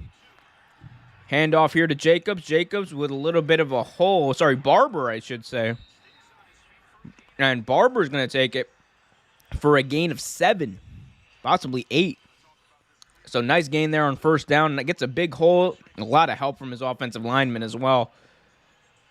But he barreled through a defender for that last, 2 or 3 yards. So good job for him. It's going to set up a 2nd and 2. 2nd and 2 here for the Raiders. And, of course, YouTube TV. The stream goes out. They love to do that. And we're back. And, all right, set up 1st and goal. I missed the play. I assume it was a pass to Edwards that sets up a 1st and goal. Let's take a look here. As you gotta love the internet. It was a basic slant route to Edwards. Ooh, Garrett almost got his hand on it, but Carr is just able to eke it away. 1st and goal for the Las Vegas Raiders as the Browns use their first timeout. So interesting, the Browns are finally getting into the timeout game as if their offense is going to do anything in this game. They've done a pretty good job here with Myles Garrett, though. I'll say that. I have not heard his name. I've seen him come off the edge once maybe in this game, but even that, I don't think he got really to the quarterback, or that was really a pressure or anything. He's been quiet. He's been quiet as poor Nick Mullins. He's just sitting on the sidelines, twiddling his thumbs. Poor Nick Mullins. Here we go, 5 wide here. Carr looking, fires, and it's going to be out of the reach of Renfrow. Too far for Renfrow to go. Sets up 2nd and goal here with 1:11 remaining in this half. And, I think there was a bit of miscommunication. Hunter Renfrow thought he was going to stop. Carr thought he was going to keep going and finish the route on the out, or finish the out route, but miscommunication that happens in the game. 2nd and goal coming up here for, keep wanting to say Oakland. 2nd and goal coming up for Las Vegas at the 6-yard line. Carr in the gun, drops back, looking. Carr looking. He's going to drift to the left, fires to the end zone. It's off the foot of Hunter Renfrow. Incomplete. It went off the foot of Hunter Renfrow. That's interesting. You don't see that every day. Hunter Renfrow, he found a little hole. He tripped a little bit. He tried to grab it, but he ended up kicking it inadvertently with his foot. That's why the ball went flying about 5 yards out of bounds. Yeah, it'd be like that. Third and goal coming up here. The Raiders trying to get set. And Derek Carr knows he has to get this off quickly. Carr in the gun here. 3rd and goal at the 6. He's trying to ask for the ball, and the center's not snapping it. Finally gets it off. Play is blown dead. Delay of game on the offense. I was like, oh, did he get that off? I was like, ooh, that was like one too many seconds. I know the referee usually he looks at the clock, and if it's at zeros, then he looks back to see if the ball is snapped, and if it's not an immediate snap, they'll call it. I know that's the way the rule goes.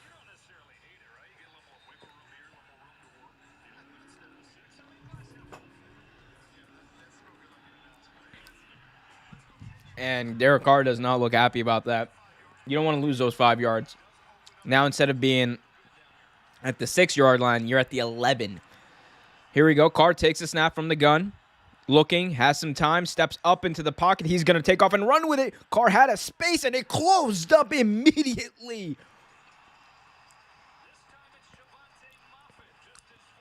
Moffitt came up from the secondary and absolutely decked Eric Carr.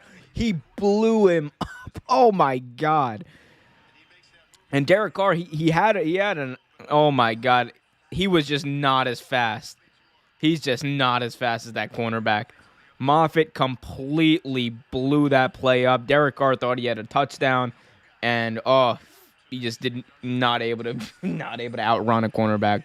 So Browns use their second time out here.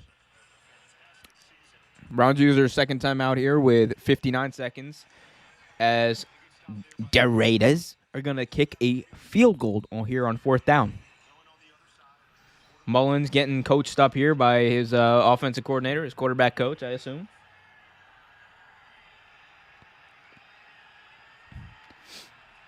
As Daniel Carlson is on to attempt a 24-yard field goal. He's only missed 3 this year, so let's see what he can do. From 24 yards, it's a chip shot. He won't miss, and he didn't. No curse this time. I did curse... who was it? I cursed a kicker. I cursed the Vikings kicker in that Thursday night game against the Steelers. Totally cursed that dude. Like, I was like, chip shot, 38-yarder, indoors. He's not oh my God. He's like, he's not missing. He did. But that's what I do. You know, I got the old Joe Buck curse flowing through my veins. So, guys, hit that like button, subscribe, and hit that notification bell so you get notified whenever a new video is released.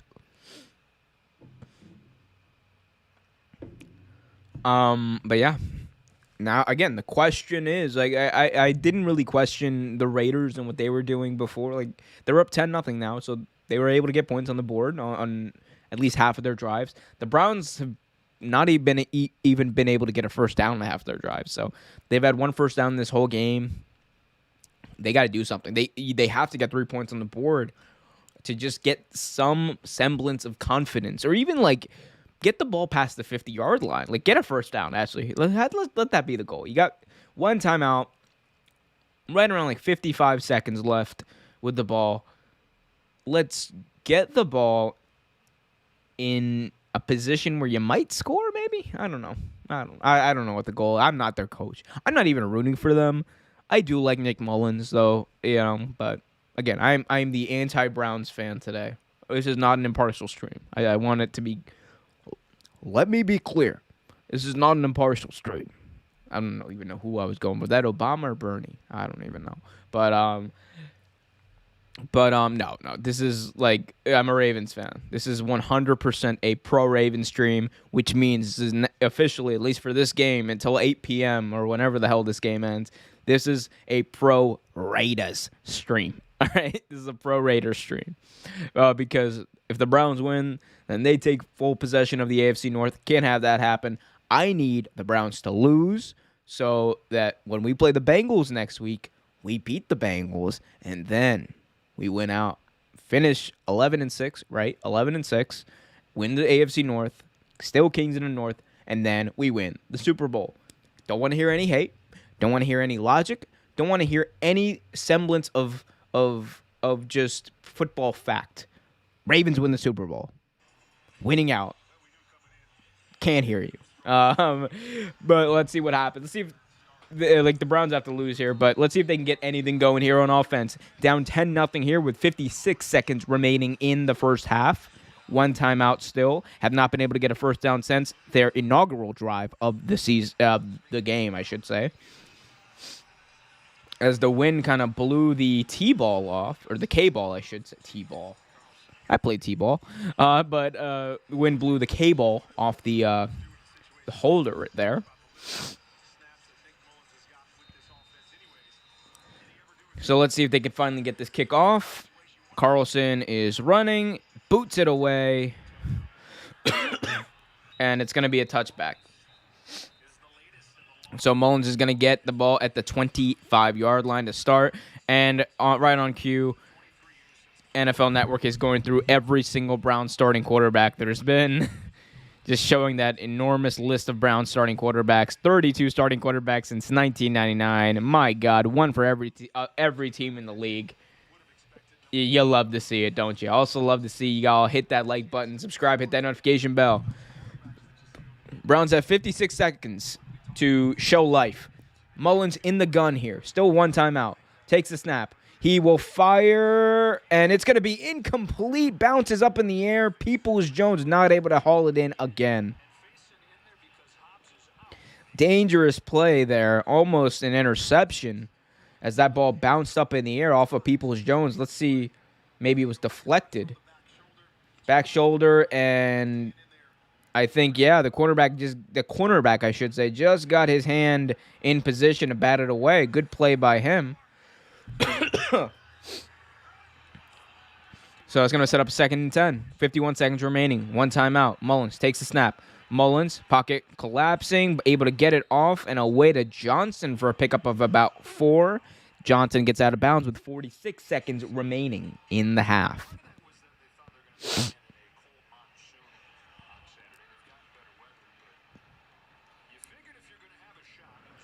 So it's going to set up a 3rd and 6.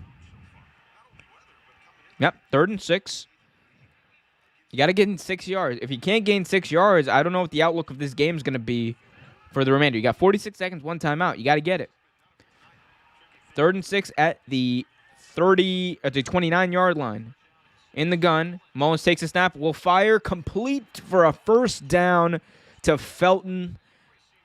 And they're going to take a timeout there with 40 seconds remaining, are the Browns. That's going to be their last final timeout of this half. So, Browns finally gain a first down, which is more than they've done for most of this game. They only had one other first down this entire game. My God, this is insane. We got 2 games tonight, 2 games tomorrow, a game on Thursday, 2 games on Christmas. My goodness, the NFL has truly blessed us with their oversaturated product. That, honestly, it's not even a bad thing that's oversaturated. I love the NFL. I love football. And I also did that. Yep. It'd be like that. Anyway, here we go. 1st and 10. Nick Mullins takes a snap, looking, will fire off the hands of Peoples-Jones again. Just off his fingertips, not able to bring it in. 2nd and 10. Did he have a chance at that? I don't want to be too hard on Peoples-Jones. Let's see. Mullins threw a dart, I'll say that. Right at midfield. It hit Peoples-Jones. It could have been a really good catch, but you got to help out your young quarterback who's putting the ball in really good positions, honestly, today. Mullins fires complete here for a first down across midfield to Rashad Higgins, and they got to get up to the line quickly with 25 seconds and counting and spike this ball, and they do with just about 21 seconds right at the 50-yard line. So you're about 15 yards away. Yeah, you're about 15 yards away from a field goal. That's very realistic, especially after that really nice slant route there. Take what the defense gives you if you're Nick Mullins. Don't overcomplicate it. And that's exactly what he's really good at. Nick Mullins is the perfect guy you would want in there to just, hey, let's go out there, manage the game well. He can throw the ball pretty well. He's got a good arm. See what he can do. Perfect guy here. He takes a snap here on 2nd down, steps up in the pocket, will fire again, cannot complete the ball to Peoples-Jones, but the flags come flying. It's going to be a first down for Cleveland with 15 seconds, and they're going to be right on the edge, if not right into field goal range. And they're going to say this is pass interference. Yep, he held the arm. He held the arm. He can't do that in the NFL. He literally just grabbed the arm, restricted his ability to catch. You can't do that. But really good job by Nick Mullins putting the ball in the right spot, and the flag gets called for a reason, folks. 15 seconds remaining. Ball is at the 35-yard line. Maybe you get a few extra yards here for your kicker. Mullins looking. He's going to throw an out route here to Higgins, and that's going to gain about 5. Get it to about the 30. Really nice job there. That's going to be making about a 47-yard field goal from here. So you're already in your field goal range. You've got the ability now to potentially put points on the board, which is a really good look for your offense. Really, again, they needed this confidence builder if they want to win this game. Again, they shouldn't win this game. I don't want them to win this game. Mullins here looking. Mullins going to fire down the sideline, and almost a great catch there by Higgins. Ooh. With 5 seconds remaining. If you're Cleveland, yep, they're going to bring their kicking team on, which is exactly what they should do. 3rd and 4, 5 seconds remaining in the half. You're at the 30-yard line. Again, it's about a 47, potentially 48 if they want to maybe make it a little bit longer. No, it's going to be a 47-yard field goal. With 5 seconds remaining, let's see if they can make it. Because weirder things have happened in the NFL here. McLaughlin, who's missed 5 kicks this year, but 47's got to be a chip shot. And, of course, right on cue, the Raiders take a timeout. As McLaughlin got it away. Sorry, McLaughlin, I should say. So Raiders took a timeout to try to ice the kicker. Does that even work these days? And, of course, they got to talk about Kurt Warner's Disney-ass movie, American Underdog. Big shout-out to Kurt Warner. Hey, he got a movie made about him. He's a Super Bowl champion. I'm not, right? That was a Disney-ass movie. No one can lie about that.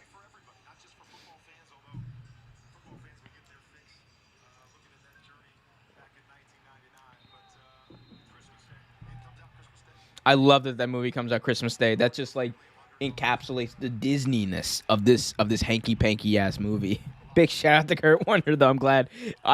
Look, I wish I had a Disney biopic made about me, right? I wish I had a Disney biopic made about me. 47 yards, 5 seconds left. Let's see if Cleveland can get some points on the board. The kick is up, on its way, no good. The ice job worked. He made the first one, was not able to make the second one. Missed 6 of his last 11. Oof. Don't quit your day job. Hey, Josh Lambo, you might be getting kicked, but I feel like you might be kicking for this team in a little bit. Oof. So, missed chance on points.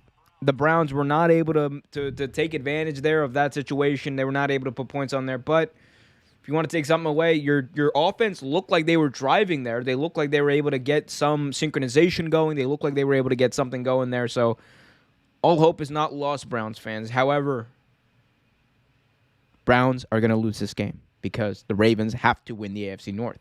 That's God's plan, sir. Remember that Drake song, God's Plan? It was about the Ravens winning the division this year. Drake wrote it like 4 years ago, but it doesn't matter. God's plan. Ravens win. I'm not going to try to rap. Hit that like button, subscribe, and hit that notification bell so you get notified whenever a new video is released. As I try to get my throat in order here. I don't have any more soup. It'd be like that. But yeah, hit that like button, subscribe. And I already said that. Put your questions in the chat if you're feeling generous, if you're feeling frisky, if you're feeling whatever. Hit up the donation link that is pinned in the chat and buy me a coffee. It goes a long way to helping me keep doing this stuff, and also keeps my self-confidence high. But if not, a subscription. If not, just subscribe. That is just as good. I promise you. I love to see those subscription numbers go up. We were at what was it? 956, I believe, or 965. One or the two. Got a nice little. You love that. I got a nice little. What's it called? Call like those those not collect calls. What are those called? Those damn robocalls. You gotta love robocalls in the middle of a stream, right? I was like, 1-800 number. Nah, the robocall. It'd be like that though. But yeah. As I do. Okay, cool. Yeah, I don't know why I get distracted easily. But you can undistract me by hitting that like button, subscribing, and hitting that notification bell so you get notified whenever new videos release. Also, engage in the chat. It is there for a reason, people. It is there for a reason, folks. It is there for a reason, fam. Hit up the chat. Let me know what you're thinking about this game. Let me know what you're thinking about tonight's game. Let me know what you're thinking about anything. What was I talking about earlier? Oh, yeah, subscriptions. I believe right now, came into this stream sitting at 965, gotten up to 968, right? Getting close. 32 subscribers away from 1,000, which would be a huge deal for me because, hey, I put a lot of work into this. I'm not going to lie to you. So, it would be a massive deal to get to 1,000. The goal actually was to, by the end of 2021, get to 1,000 subscribers. That was a goal I kind of set out about a few months into, maybe like 5 or 6 months into the year. I set out with that goal. So that would be a big deal if I was able to get to 1,000. So you guys can be a big part of that, become a big part of the Real Take family. So subscribe, daily videos, daily clips. We got weekly podcasts as well. Real Take Wrestle Talk for wrestling fans out there. Real Take Sports Talk for fans of the NFL, the NBA, MLB, and much, much more. And, we got breaking news videos, live streams like this one, chill streams where you guys can ask questions, all that jazz. I got some really good, like, historical content that's coming in the wings. We got our, our series, Sports Revisited, that's going to be coming back with a brand new, spanking new episode next week, talking about very interesting. It wasn't a love triangle. It was a love square, rectangle. It was a weird one, but it has to do with baseball, and it is weird for sure. But be sure to stay tuned for that. So hit that like button, subscribe, hit that notification bell. As I say that, get the news that there were 47 players added to the COVID list today. Wow. 47 players in the NFL added to the pandemic list. Wow.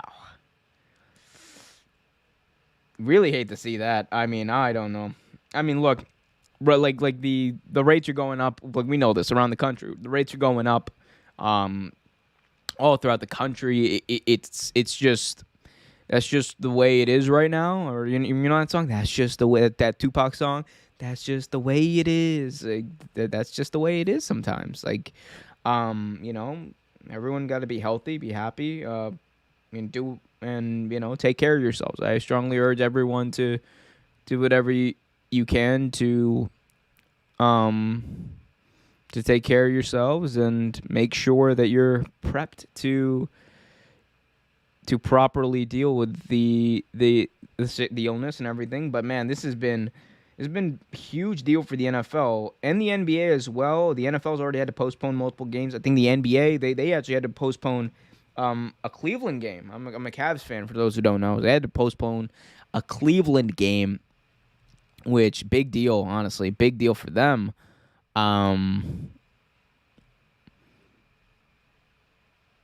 So, yeah, tough. We said, it's tough. That was, I forgot his name. Oh, well. Guys, again, if you have not already, hit that like button, subscribe, and hit that notification bell so you get notified whenever a new video is released. 1 half down, 1 to go, as they say. 1 half down, 1 to go. That's what people say. I don't know what the hell people say. I'm acting like as if I'm a normal human being. But yeah. Guys, hit up the chat. Do something. Please. Usually people are blowing up the chat at this point, and I and I don't run out of things to talk about, and now you guys are just leaving me out to dry. Look, I can talk. Don't get me wrong. I got no problem talking, but come on. As Cincy just puts out the vibes. Welcome to our great mod, Cincy. Happy Monday, Cincy. Cincy in the chat says Bengals might keep number one in the division. You guys got it for like 6 days until the Ravens stomp you guys next week. Yeah, Ravens are gonna stomp the Bengals next week. Promise you. Ryan Woodridge is in the chat. Well, hello, Ryan. Always good to see you. Ryan Woodridge in the chat asks, "Hi, bro. Did you see Wisconsin Badgers women's volleyball team their first title on Saturday versus Vanderbilt?" I did not see or hear about this. Let's check this out. So it was the Wisconsin women's basketball team. Let's see. Did they really? That's great for them. Or not basketball, volleyball team. Yeah. That's awesome. Yep, here we go. Badger volleyball champs return home to a welcome celebration. That's awesome. You always love to see that. People don't talk too much about these sports, especially local communities. To the local community over there in Wisconsin, to the Madison area, I bet you that means a huge deal. They love it. I know whenever our teams at my college, we whenever they would win anything, whenever they would win a game, would be like a pretty big deal. Like not like. Definitely not as much as, Alabama won a national championship. But, hey, you win a game, there's like a good vibe. Like, yeah, we won. Cool. Good stuff. Like, and obviously some celebrations would happen. But no, that's always dope. It's always dope. Big shout out to Wisconsin volleyball. Congratulations on that. Big shout out to Claudia Drace, who goes to Wisconsin. Big shout out to her and everyone in that area, everyone in the Madison, everyone in that area. Big shout out to you. Cincy in the chat says, "In your dreams, the Bengals would beat get beaten by the Ravens." Let me tell you something. Look, I manifest this shit, Cincy. All right, I dream it, and it manifests. All right, promise you, the Bengals will 100% get stomped by the Baltimore Ravens this weekend. Promise you. I'll put money on that as they cut to a dog running on the field. It was like a little corgi pup. Everything, this stream is at a standstill right now as I'm going to go back and watch this corgi pup run on the field. Oh my, they had a corgi, or not a corgi, it was a little dog. Oh my God. Okay, not a corgi, but they had the cutest little pup just run a 40-yard dash on the field. This is the best thing that's ever happened in Cleveland history. Oh, actually, no. Scratch that. This is the best thing that's ever happened in Cleveland Browns history. Definitely the best thing that's ever happened in that stadium, all right? I mean, obviously, you can't discount LeBron's championship for the Cavs. Cincy in the chat says, "We've already beaten y'all like twice. You beat us like once, dude. You beat us like once. We play this week, my G. We play this week. Don't worry. RELAX. Relax, Cincy. We're gonna take a big trip over to Cincinnati. We're on to Cincinnati. And we're gonna have Lamar back. And you know what's gonna happen? We're gonna stomp y'all. Cause you know why? Because you barely beat the Broncos.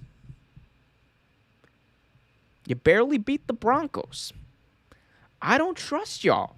I just do not trust the Bungles. See, Joe Burrow is a great quarterback. He's going to be a great quarterback one day. He's really good, on the cusp of being great. But look at your past few games, Cincy. Come on now. Look at your past few games. You barely beat the Broncos, and that's after you knocked out Teddy Bridgewater. Right? You barely beat them. And then the week before that, would you play? Oh, yeah, you played the 49ers. You barely beat them in overtime. Or you got beat by them in overtime, didn't you? Yeah.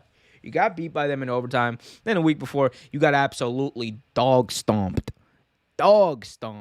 by the San Diego Chargers of Los Angeles. So, which is a team that we stomped into the dirt. Let me just tell you, Cincy, that whole loss, that blowout, doesn't matter.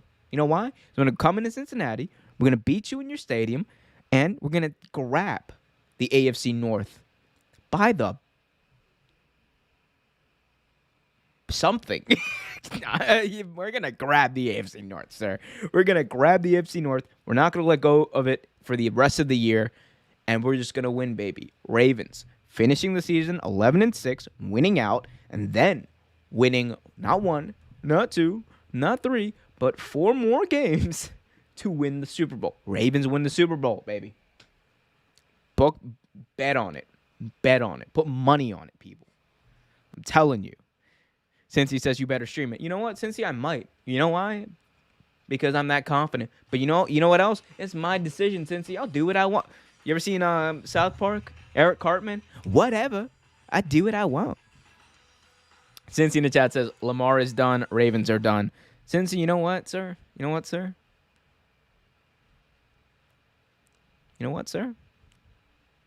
You're wrong. Fake news, baby. Fake news. Nah. We'll see, though. I'm excited about that game because that's a huge test for the Ravens, too, to see if they're going to be able to put up a run because they're usually a December football team anyway.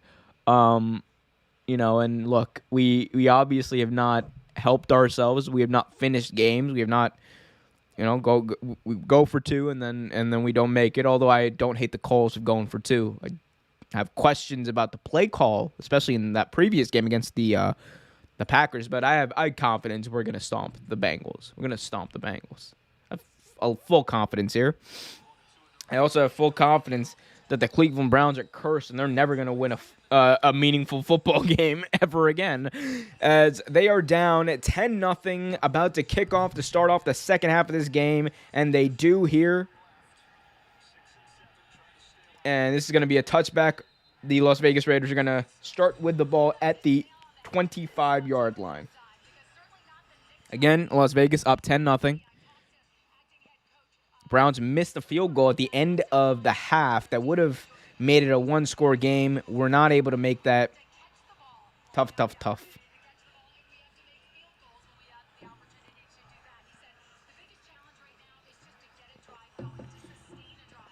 The Browns defense, though, has been pretty stout. They've been, they've been playing pretty well in this game. Let's see if they can continue that. Since he says, I love how you were arguing about the Ravens. You're damn right. They haven't won the Browns, they won a playoff game last year. That's pretty meaningful. All right, I'll give them that. They won their first meaningful football game. Congratulations. First play of the half. Handoff here to Jacobs, goes for 2. Second out coming up for Las Vegas. The Browns won a meaningful football game last year, all right? It may have been their first meaningful football game in nearly 25 years, but it was a meaningful football game, all right? Let me know what you guys think about that in the chat. Hit that like button, subscribe, and hit that notification bell as we are on our way to 1K. We are 31 subscribers away from 1,000. So let's make it happen. We're at 969. Nice. Here we go, second down. Pass is dropped by Edwards. Would have been a first down.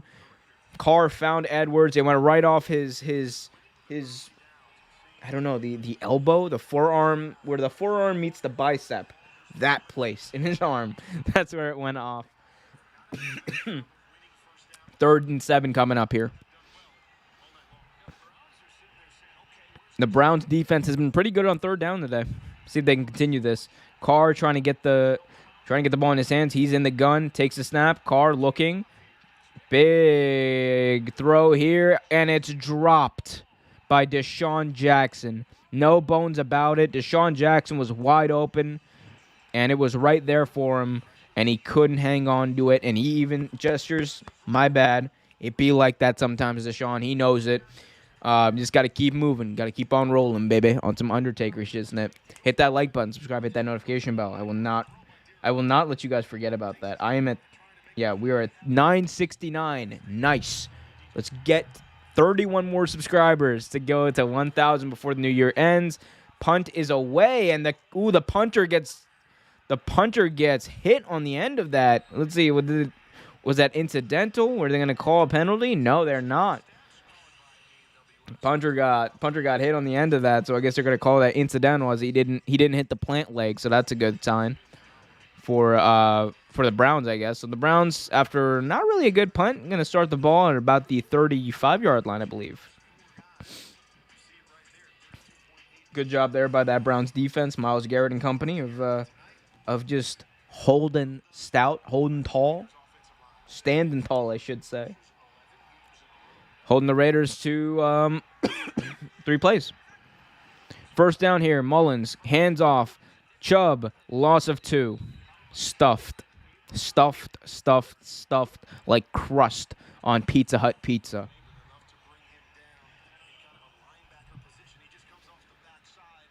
I don't know what. Yeah, this offensive line's got to play better, man. Maybe they just need to play more up tempo. Maybe that's the secret. Maybe this team just needs to play more up tempo, but they can't allow that. You got to give your star running backs room. Mullins under center. Handoff here to Chubb. Chubb looking for space. Not able to find much. Gain of maybe 3 there. So it's going to be 3rd and 8 now for Cleveland. And now they're looking at 3rd and 8. And you got to see, it's going to be tough now. You don't want to put yourself in this situation because you know what happens now? You know what happens now, Cleveland? You set yourself up with 3rd and 8 with your 3rd-string quarterback, with your receivers dropping passes left and right. Not great. Not a great look. Mullins in the gun.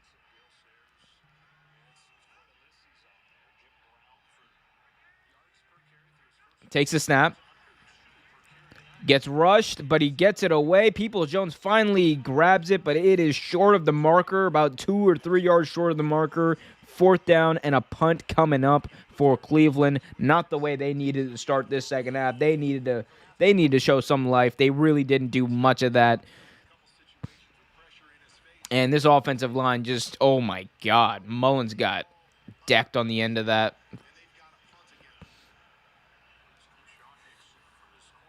Hate to see it, man.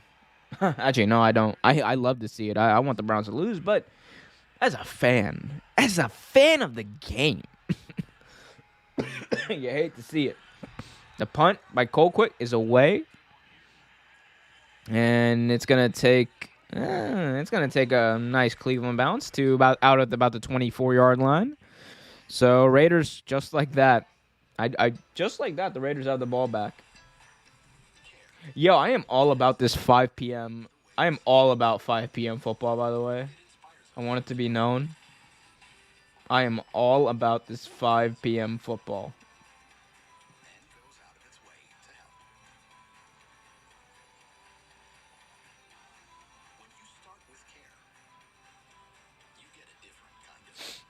Like this is amazing. 5 p.m. football? Like, I'm just here. The game is in the 3rd quarter. And it's not even 7 p.m. yet. I don't know. Maybe it's just me being a bore. But I am all about this early football. I'm all about any football, man. You could put on football at 3 a.m. Odds are I'm going to at least have it on. Even if I fall asleep, I will have it on. All right? NFL, you will get those ratings from me. You will get those ratings from me, NFL. Guys, let me know if you get if the ratings, or if the NFL will get the ratings from you. Hit that like button, subscribe, hit that notification bell. Let me know if you would watch 3 a.m. live football, or at least have it on in your room or your house. And don't forget to subscribe. I'm gonna keep on driving that point home. Subscribe. As I am desperate at this point to get to 1,000 before the end of the year. Again, 31 subscribers away from doing that. Let's make it happen. Let's make my dream. Look. All I want for Christmas are 1,000 YouTube subscribers. And there's enough of you in the chat right now, or there's enough of you watching this right now to help make that happen and make that my dream a reality and my Christmas wish come true. You know what? If we get there before Christmas, how about this? I'll up the ante. If we get there before Christmas, people, on Christmas Day, I will do a stream on Christmas Day If we get to 1,000 subs before Christmas Day, I'll do a stream of myself reading the greatest Christmas book ever written, How the Grinch Stole Christmas. It is a classic. It is a stalwart of English literature, and it is by far my favorite book ever. And what a time. I will wear the Christmas hat. I will do the voice. No, the Grinch did not. Like, let's get there. Let's get to 1K before Christmas. I will do a live stream on Christmas reading this book. Leave it up forever for the internet to see and make fun of me. If we get to 1,000 subscribers before Christmas, let's make it happen. We're only 31 away right now. Thank you to everyone who's done that. Thank you to everyone who's also liked and hit that notification bell as well. So make that happen, people. Make my dream come true. Since he edits in the chat, says, hell yeah, we need to get this, or we need this. We got to get to 1K. Yeah, get me to 1K. See, listen to Cincy. This is why he's a mod. You know why? He kisses my ass. No, I'm just kidding. 2nd and 4 coming up here. He missed the first down play. Gain of 6 somehow by the Raiders. 2nd and 4 with 11:20 remaining in the third quarter. Carr in the gun. Handoff here to Carson. Carson gets right at the marker. They're probably going to mark him maybe an inch or two short. Let's see what the chains say. And they're going to give him a first down. Generous spot there. The NFL, man, right? Referee Football League. The Referee Football League loves that, don't they? Oh, we got Ria Vergul. Hopefully I'm pronouncing that right. Ria Vergul in the chat saying, sold, I want me some Grinch. Everyone wants them some Grinch, man. Merry Grinchmas. Thank you for subscribing. We are now 30 away. 30 subscribers away from me reading the How the Grinch Stole Christmas on Christmas Day, which is going to be, if that is what got me over the edge, I can live with that. I can more than live with that. I'd be happy with that. As there's some discussions going on in the field. There's some discussions going on. And now they're going to say it's 3rd and 1. So they actually brought the chains back out and measured it.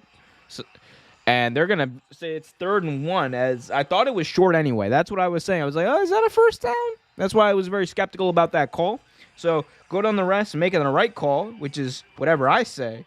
So 3rd and 1 here for Las Vegas. A chance for Cleveland to potentially get Las Vegas off the field. Let's see if they can make it happen. I formation here. They brought in a fullback. Carr is going to try to sneak it. Did he get there? Did the ball pass the plane? I don't think it did. I don't know if it did. The Raiders are pointing first down. There's no word yet. Carr is down. Let's see. Oh, Carr lost it. He lost the football. He lost the football in the exchange. I don't think he got it. He didn't get it. He didn't get it. I don't think he got it. They're gonna have to measure that one. They didn't get it. 4th down and inches. I don't know why you don't go for it here if you're the Raiders. You're basically dominating this game offensively. Why aren't you going for it? Rick Bisacci, Bob, what are you doing, buddy? What are you doing, Bisacci? What are you doing, buddy? Go for it. It's not even a yard. It's a few inches. Just gabagoo over the line of scrimmage there. It's a fake, and they did not get it.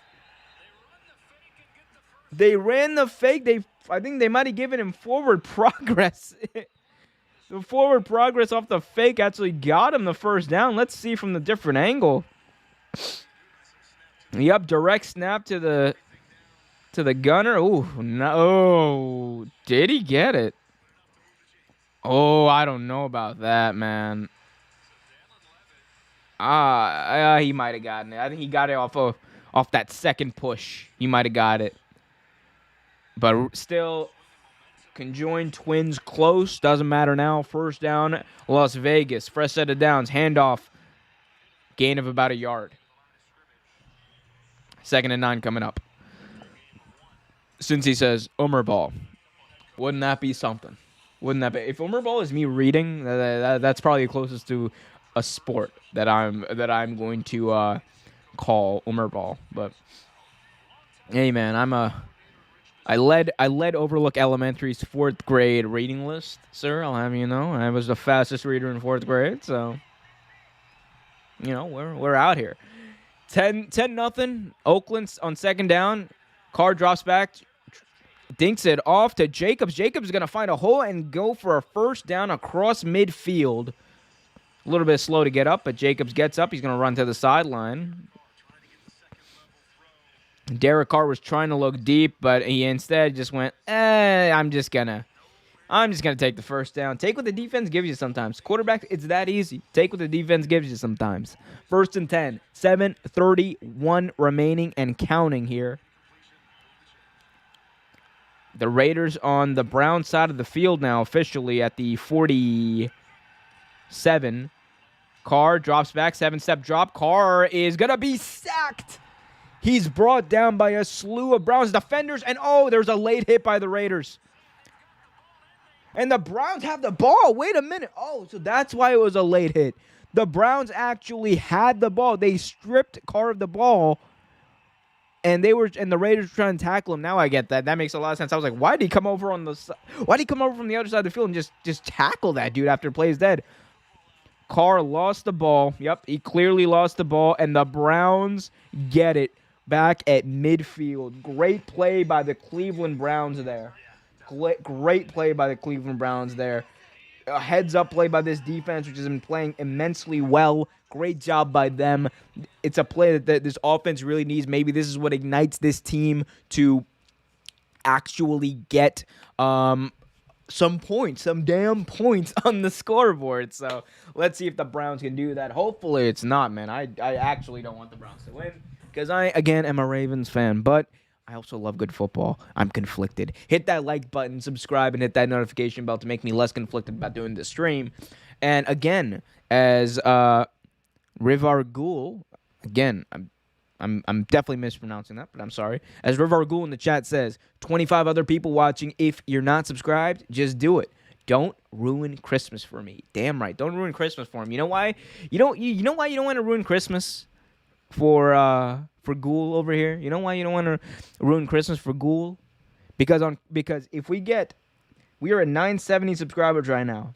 If we get to 1,000 before Christmas, on Christmas Day, I will stream myself reading this book. Again, one of the greatest pieces of English literature, of the English language, American literature, I probably should say, but one of the greatest pieces of literature, period, of all time. How the Grinch Stole Christmas. I will do a stream of myself on Christmas reading this damn book in the voice, How the Grinch Stole Christmas, all that jazz. I'll do the Anthony Hopkins voice, guys.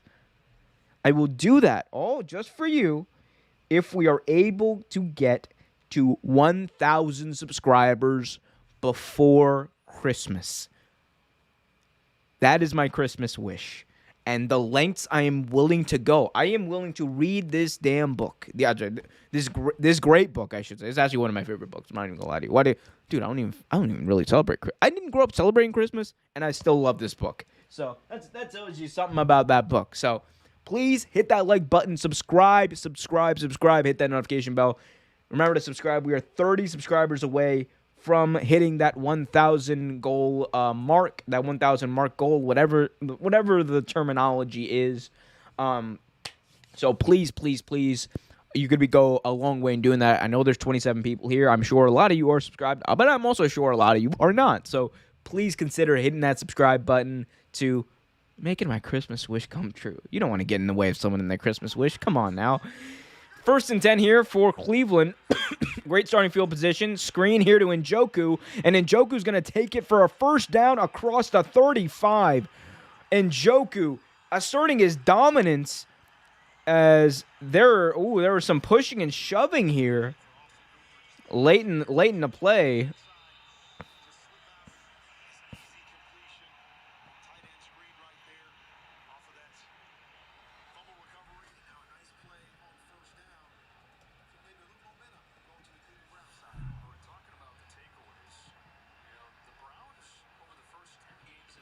Great job there by the tight end there with 6:53 remaining in this quarter. Great job there on the screen to fight through some traffic, pick up the first down, and they're gonna. It looks like they're gonna. There might have been an injury timeout or an official's timeout there. So they cut to commercial. I don't know what's going on with them. I do know what's going on in this channel. I'm not gonna stop talking about it. Hit that like button, subscribe, hit that notification bell. Christmas stream of How the Grinch Stole Christmas can come to you.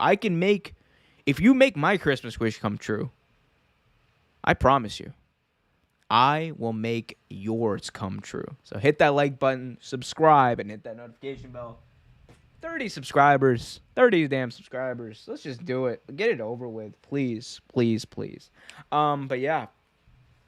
Major opportunity here for the Cleveland Browns to I think put a touchdown on the board. They started the drive in Raiders in the Raiders side of the field. That's a big deal. I love the fact that they went on screen. I love the fact that Njoku just mauled his way, just literally mauled his way through some Browns defenders in order to pick up that first down. That was great. Give me more of that. Run the ball. Give me more of that. Play action with Mullins, and you're right back in this game. Now, do not give me more of that, as I misspoke there. Do not give me more of that. I don't want the Browns to win. But if I was getting paid by the Browns, that's what I'd tell them to do. I don't know. No, I would never get paid by the Cleveland Browns. I don't even know what I'm saying right now. Just talking. Hit up the chat, guys. Put your questions in the chat. Let me know what you're thinking. Let me know what you're vibing with. What's the vibe out there? What do people think about this game? Who do you think is going to win? Does Cleveland come back? Do the Raiders just not mess it up? I don't know. You tell me. Hit that like button. Subscribe. Hit that notification bell.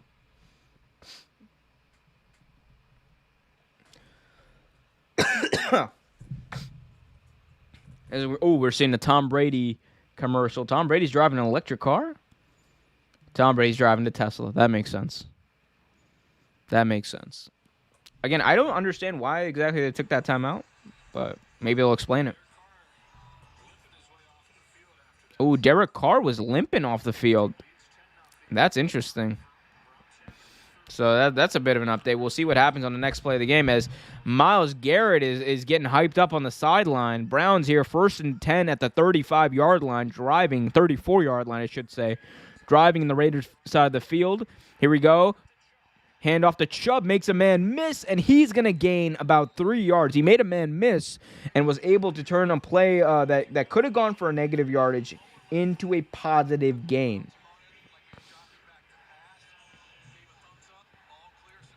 So it looks like Derek Carr is all clear after possibly hurting that right ankle on that play, on that turnover in the Raiders' last possession. 2nd and 6 here for Cleveland. Mullins under center. Mullins, handoff. Chubb running now. Chubb has a hole. He's got a first down and more. Nick Chubb all the way inside the 10-yard line. And now Cleveland has come alive under the legs of Nick Chubb. Did that sound weird? Who cares? Cleveland has come alive after that monstrous run by Nick Chubb, a gaping hole in the Raiders' defense, able to pick up a 1st and goal now for Cleveland.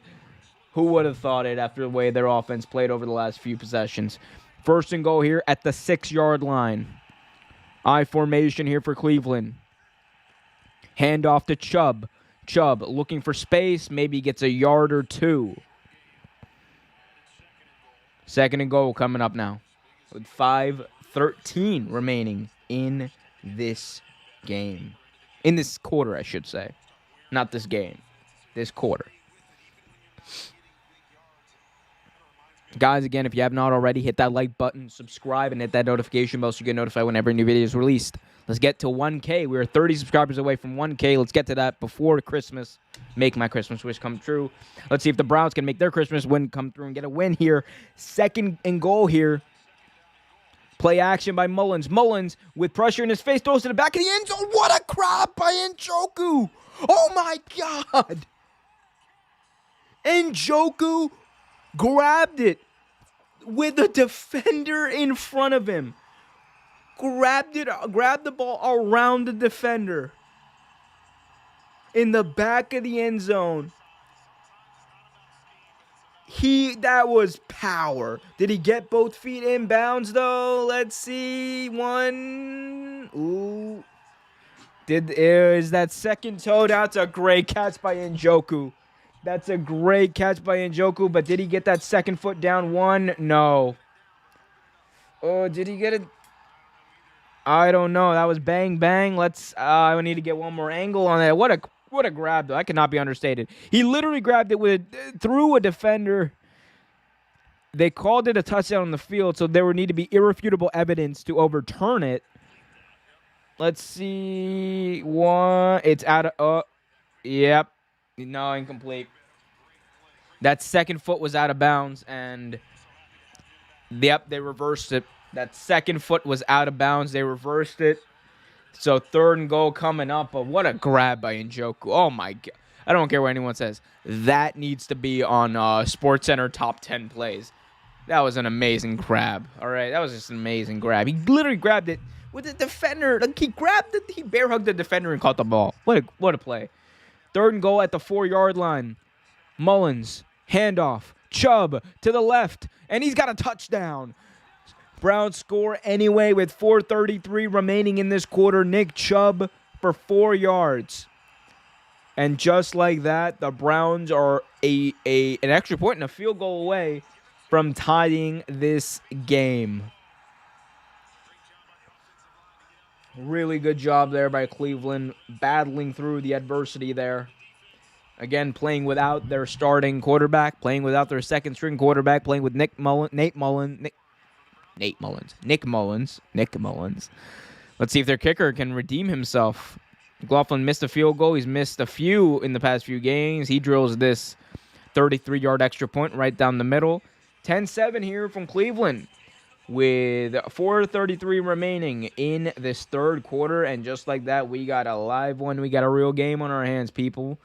And remember, if you want to hear more of this, you want to hear all of this, the only way to catch more streams just like this are to hit that like button, subscribe, and hit that notification bell so you get notified whenever a new video is released.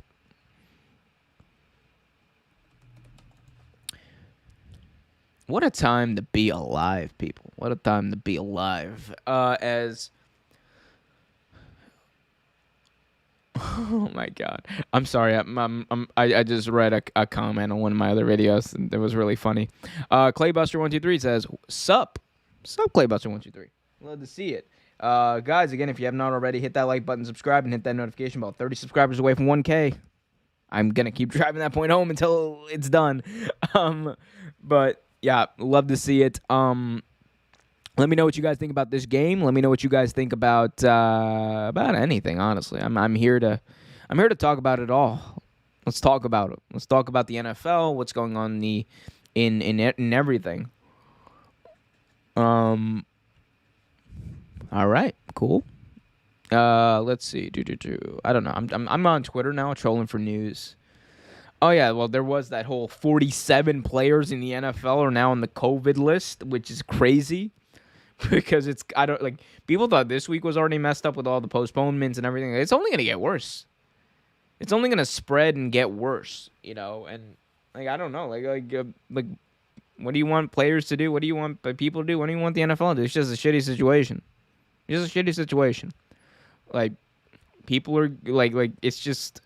I think we're at a point now, and this is not just in football. It's just everywhere. It's just gonna spread. It's gonna get to a point where just everyone's gonna get it, and it's just about dealing with it and making sure we're able to keep everyone or as many people as possible safe. Claybuster in the chat says, as a Steelers fan, I am disappointed. As a Ravens fan, you know what? I kind of am too. I kind of am too. This damn Oakland team, man. I'm not even mad at the Browns for coming back in this game. That's what the Browns are supposed to be doing. Oakland, what are you doing? They got their 3rd-string quarterback. They're missing they're missing Landry. They're missing they're missing their Jadeveon Clowney. They're missing their starting D tackle. They're missing the safety. What are you doing, Oakland? 10-7 to these Browns? Now? What are you doing? Rick Bisaccia, Gabagoo, eh? What the? Hey, what are you doing? My God. Like, I'm like, dude, this is like the NFL postponed this game. And so that Browns players could come off the COVID list and return. And you know what happened? Not only did no Browns players come off the COVID list, their head coach got put on the COVID list and it was not taken off. And now he's missing this game. All of that's happening while their starting quarterback, their backup quarterback, their starting wide receiver, their starting one of their starting defensive ends is out, and you're 10-7 as Carr flips it out to his tight end for a first down, but to the 40-yard line. But no, I'm not gonna stop this rant. What the hell, dude? You're 10-7 of these Browns. They're missing their starting 2 offensive tackles too. What are you doing, Oakland or Las Vegas, whatever the hell you are? Again, you are not good enough. You have not proven. The Raiders have not proven that they are good enough for me to call them the Las Vegas Raiders. They have not proven that they are good enough for them to warrant being called the right city, all right? I don't know, but y'all let me know what you think in the chat.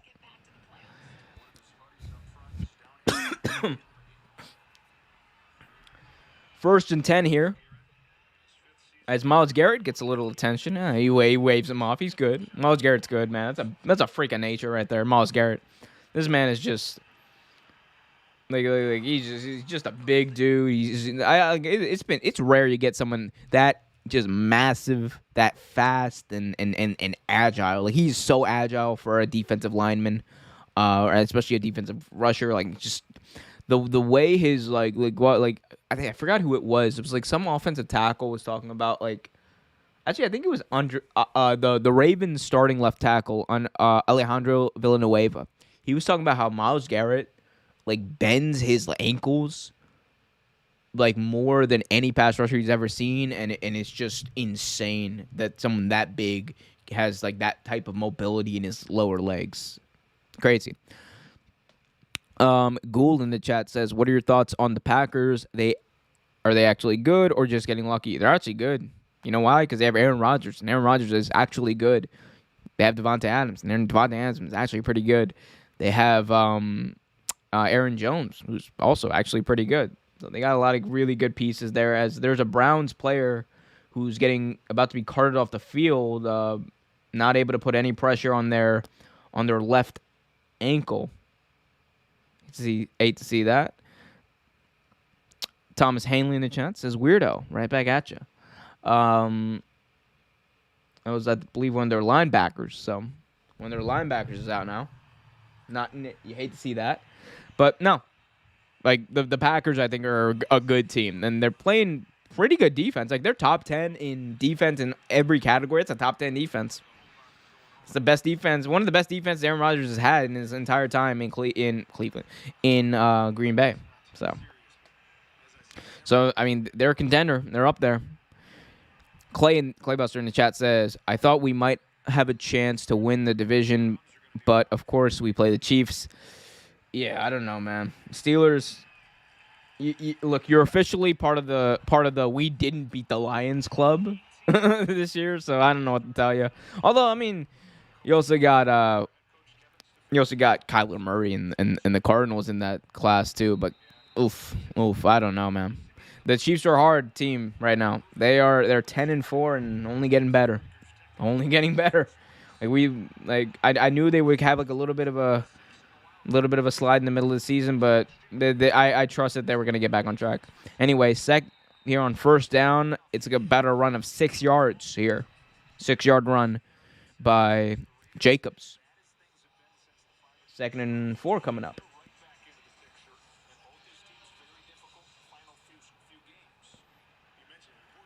As they show the really, really, really crowded AFC playoff picture. That's a wild graphic. I need to find that online. 2nd and 4 here at the Raiders' 46-yard line. 47-yard line, I should say. Handoff here to Jacobs. He's going to get about 2 yards, get to about the 49. Third down coming up for the Raiders. 3rd and 2 coming up here. Thomas Hanley says, "Clay me too. We going to be okay." Yeah, I mean, the Steelers could make the playoffs. There's a good chance that 3 teams in the AFC North make the playoffs still. I think there's still a really good chance that happens. There's 3 really good teams in the AFC North. One of them's an imposter. Guess which one? Here we go. 3rd and 2. Carr in the gun. Takes the snap. Looking. He will throw it to an open Jones to the sideline. First down at about the 37-yard line, I want to say. Let's see if I'm correct on that after replay. Oh, okay. 35, but who's counting? Who's counting? I mean, someone is, obviously. Like, someone has to keep track of these things, but it's not me.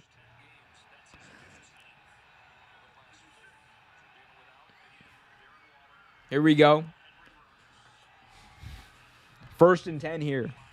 At the 35, they're going to say, handoff here to Jacobs. Jacobs going to burst through for a pickup of 9. 1 yard short of a first down, 2nd down, and 1 coming up with 2 minutes left in the 3rd quarter.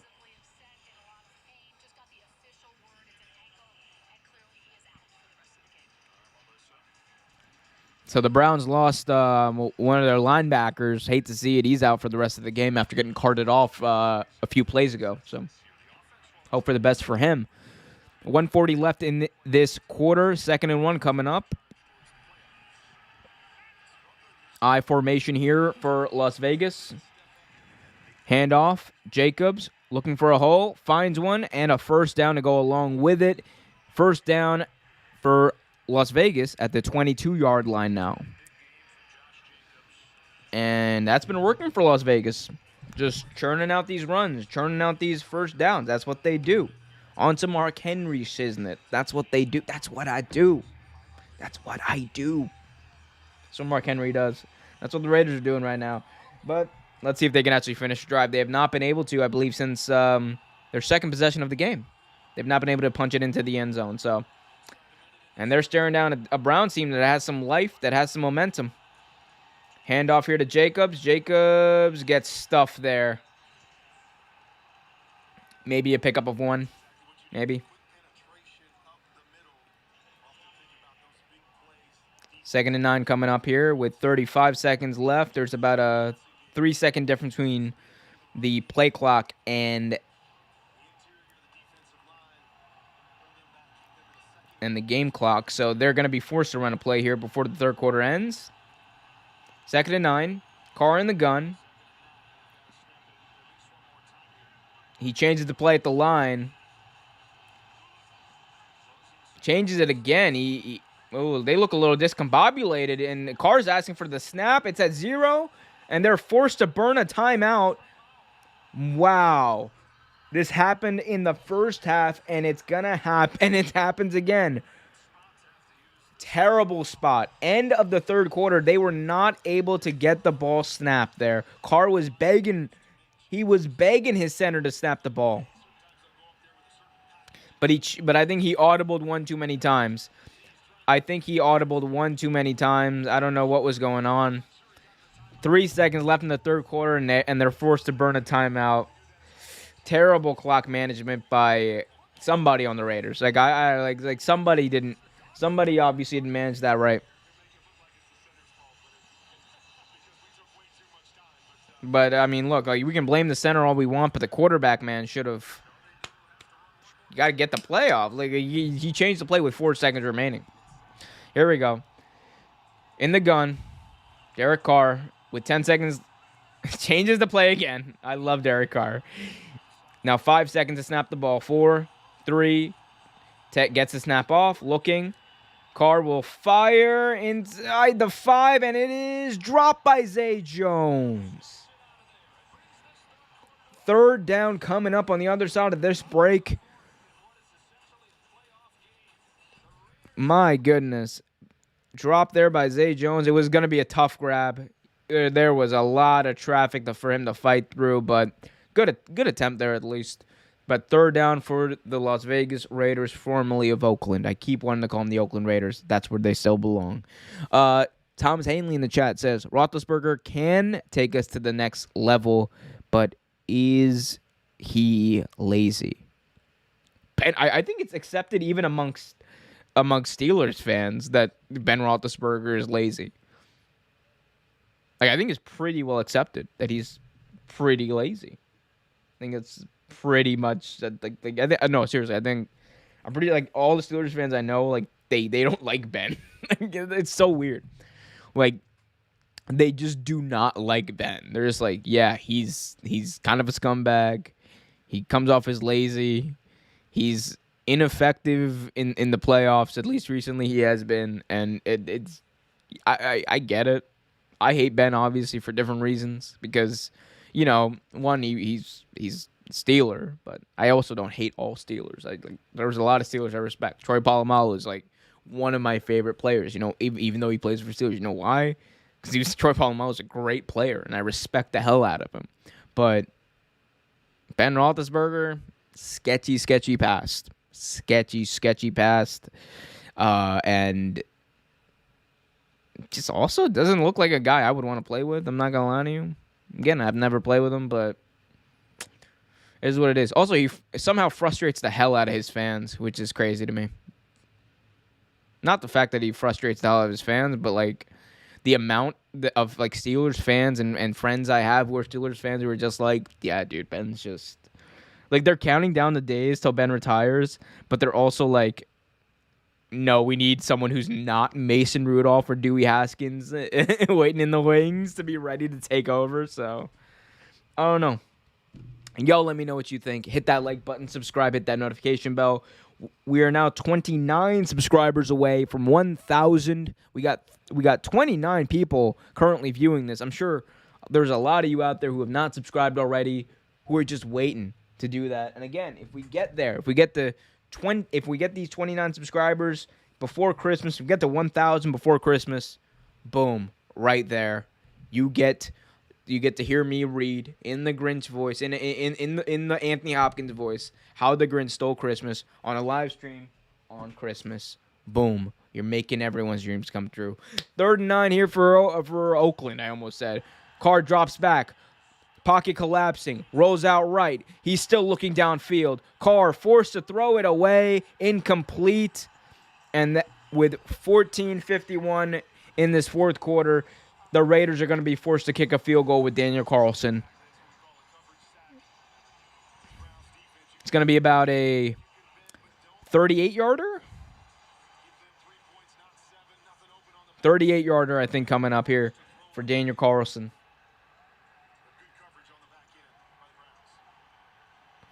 A little bit of holding by Las Vegas there, but 39-yarder, they're going to say. As, Myles Garrett seems to be in some discomfort. The Browns can't have that. The Browns cannot have that. 39-yard attempt here. The kick is up. Carlson, just sneaks it in. He barely snuck it in, but it was good. So with that, the Raiders go up 13-7. Browns scored a touchdown in the previous drive. Can they do it again and finally take the lead in this game? Let's see whenever this game decides to come back from commercial break. Amazing time to remind everyone. We got daily stream. Or it's not daily streams. You got daily videos, though. We got daily videos, clips of shows, weekly podcasts. We stream. I usually I think I'm good about streaming one game per week. We also do wrestling streams for for major WWE shows. We talk about AEW. Sometimes we do some Rampage streams on Friday night. We got a lot of content. I've been going crazy with the content and probably not slowing down into the new year. Might take a few days off, but I mean, I'll still post clips and other videos like that every day. I think when was the last time I didn't... I'm trying to think about the last time I didn't actually post a video on this channel. I think I've literally posted a video daily on this channel all but one day since like mid-January. So like 11, like let's say 11 months. I've missed one day, which is crazy. And that was like a day I was just like, yeah, I'm not. I just didn't do it. Like I mean, it wasn't even like a good excuse. Like I've usually like what's it called? Like segmented them out or scheduled them out or whatever. But that day I just didn't do it. You know what's funny? I also had videos scheduled for Sunday, and I could have very easily moved one over. I just didn't do it. And I was just like, by the time it was already Saturday, I was like, oh, whoops, it didn't happen. But you wonderful people out there can make sure that never happens again by hitting that like button, subscribing, and hitting that notification bell so you get notified whenever a new video, stream, podcast, or whatever is released. Real Take Wrestle Talk on Tuesday nights. Real Take Sports Talk on Wednesday nights. Real Take Toon Talk. Yes, tunes, cartoons. Real Take Toon Talk coming to you at the beginning, maybe February of next year. We'll have more information about that in the coming weeks. But we got a lot more fun stuff coming up as Myles Garrett. This is not a fun thing. Myles Garrett is going into the blue tent, limping into the blue tent. That is not a good sign at all for Browns fans. You can't have that. That is the best player in your team. You're already missing Jadeveon Clowney. You cannot afford to lose Myles Garrett. Man, and he looked like he was in a lot of significant discomfort. Let's hope he's all right, man. He's another player. Might play for a rival team. I respect the hell out of Myles Garrett. 13-7 here. Browns ready to receive a kickoff. Carlson gets the kick away. And it's going to be a touchback. So Cleveland, Nick Mullins, and Nick Chubb and company will start with the ball at the 25-yard line. Let's see. They're showing a replay. Let's see what happened here to Garrett. And I don't know. Maybe Garrett, he's holding that right hamstring, I think. Like that right thigh. He was holding that right thigh. So potentially something wrong with there. He comes out of the blue tent now. And he's got his helmet. So that's a good sign. He sits down. Maybe he'll play with some discomfort, but they need him. They need him. Even if as a decoy, even if he's just a decoy, they desperately need Myles Garrett. 1st and 10 here at the 25-yard line. They also need to score if they want to get back in this game. Nick Mullins under center. Cans the play. Takes the snap. Handoff. Chubb looking for a hole, and it closed immediately. Not much there. 2nd down coming up. 2nd and 9, I should say, coming up.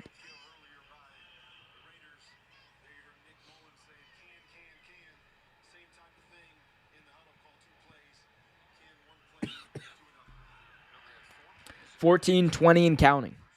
2nd and 9. Nick Mullins, 14 of 21, only 91 yards. Pretty much what we expected out of him today.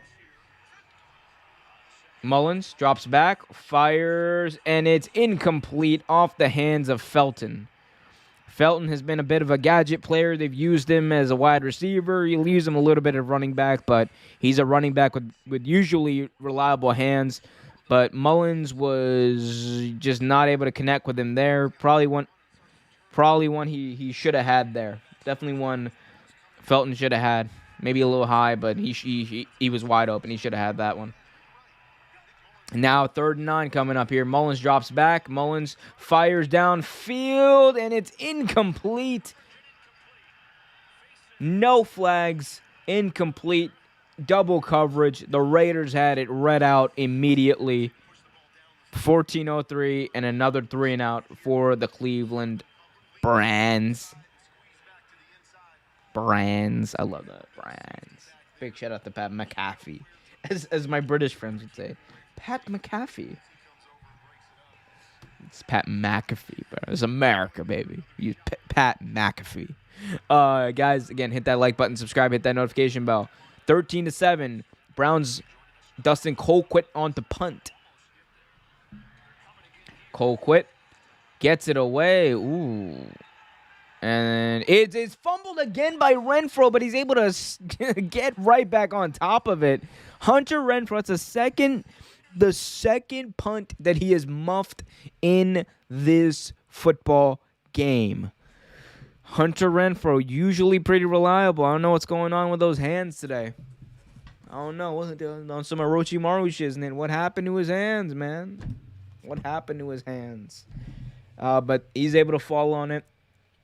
So the Raiders will start this next drive with the ball at about the 29-yard line, something like that. Something like that. And you guys can start a conversation by, I don't know, saying something in the chat. I don't know. Do what y'all want. Hit that like button, subscribe, and hit that notification bell so you get notified whenever new video is released. Yeah, the Browns cannot have any more 3-and-outs, man. Like, they are just not in a position to do that. They need to get a scoring drive together. It's definitely a good sign that Myles Garrett was ready to come back into that game, because without him, without starting safety, without Jadeveon Clowney, I don't know what you do. Your pass rush is minimalized significantly, like against even a bad offensive line like the Raiders have, or a bad protecting offensive line. Although they played pretty well today. Yeah. I don't know. The NFL is a freak of nature. God knows if I'll ever understand it. But I am an expert at everything, so subscribe to my channel, right? I'm a commentator. That is exactly why I say I'm a commentator. I'm not an expert at any one thing other than pro wrestling. I could, if I ever had the money, I would start a pro wrestling company. But I definitely know how to talk about sports, and I definitely have some insights that other people might overlook. So there you go. That's my appeal. Subscribe, baby. Hit that like button. And hit that notification bell so you get notified whenever a new video is released. I also like to think I'm entertaining. Y'all let me know. Hopefully someone does.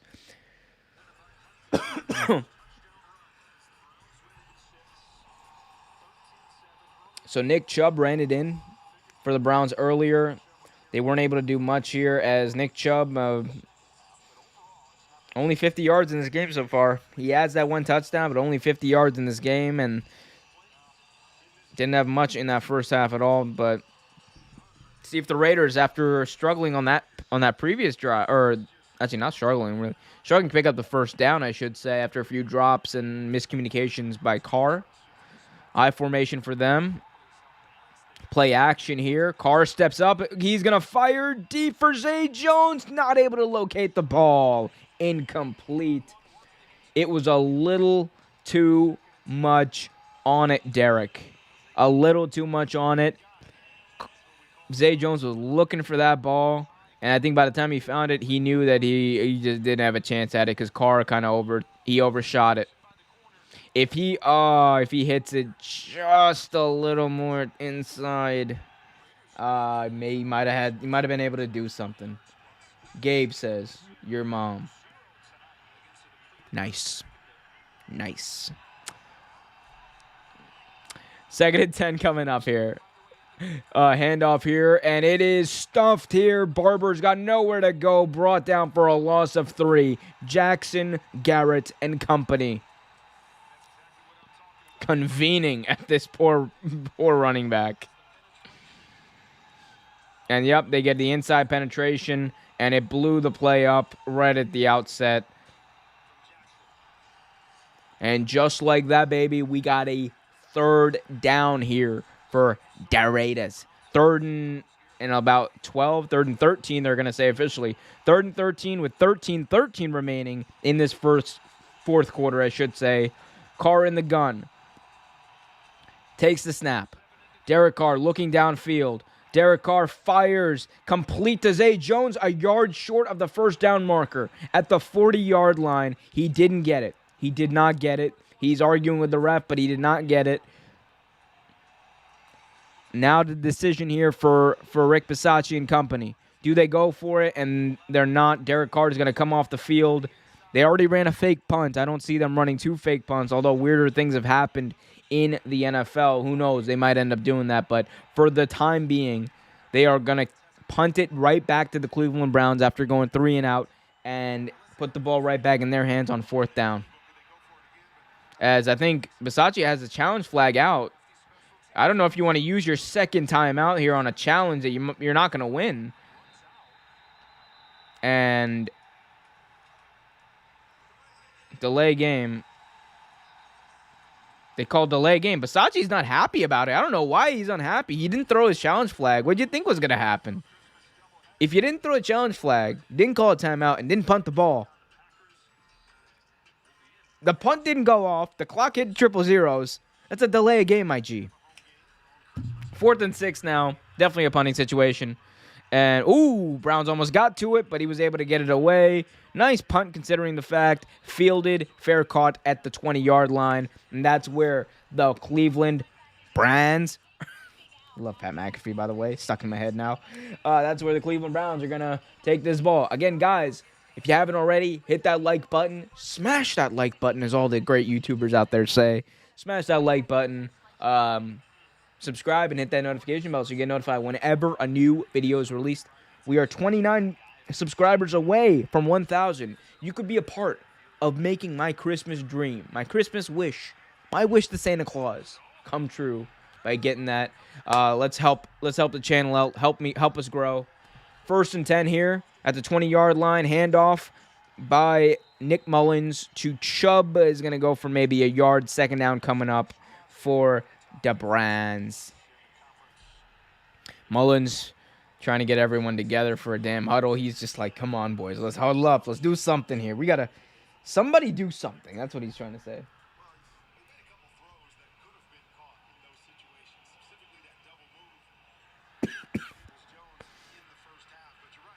Here we go.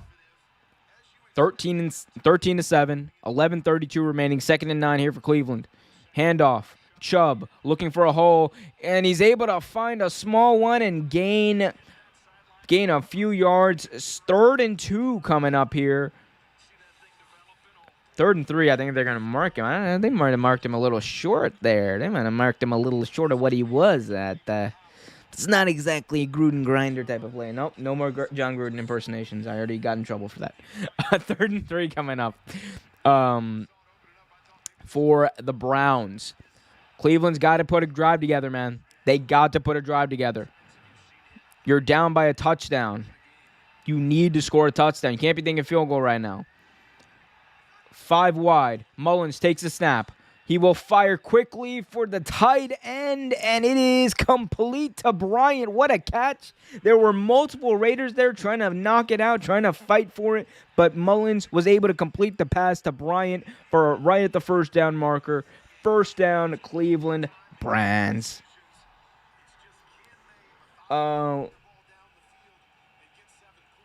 Kidder 96. Kiddier? Okay. Kit 96.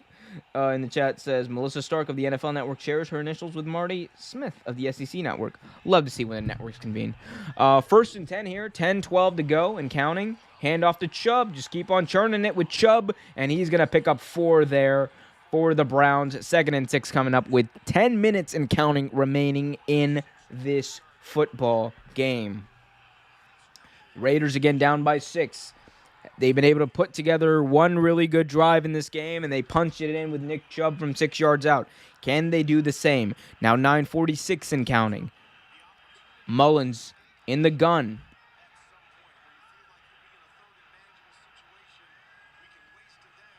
Takes a snap.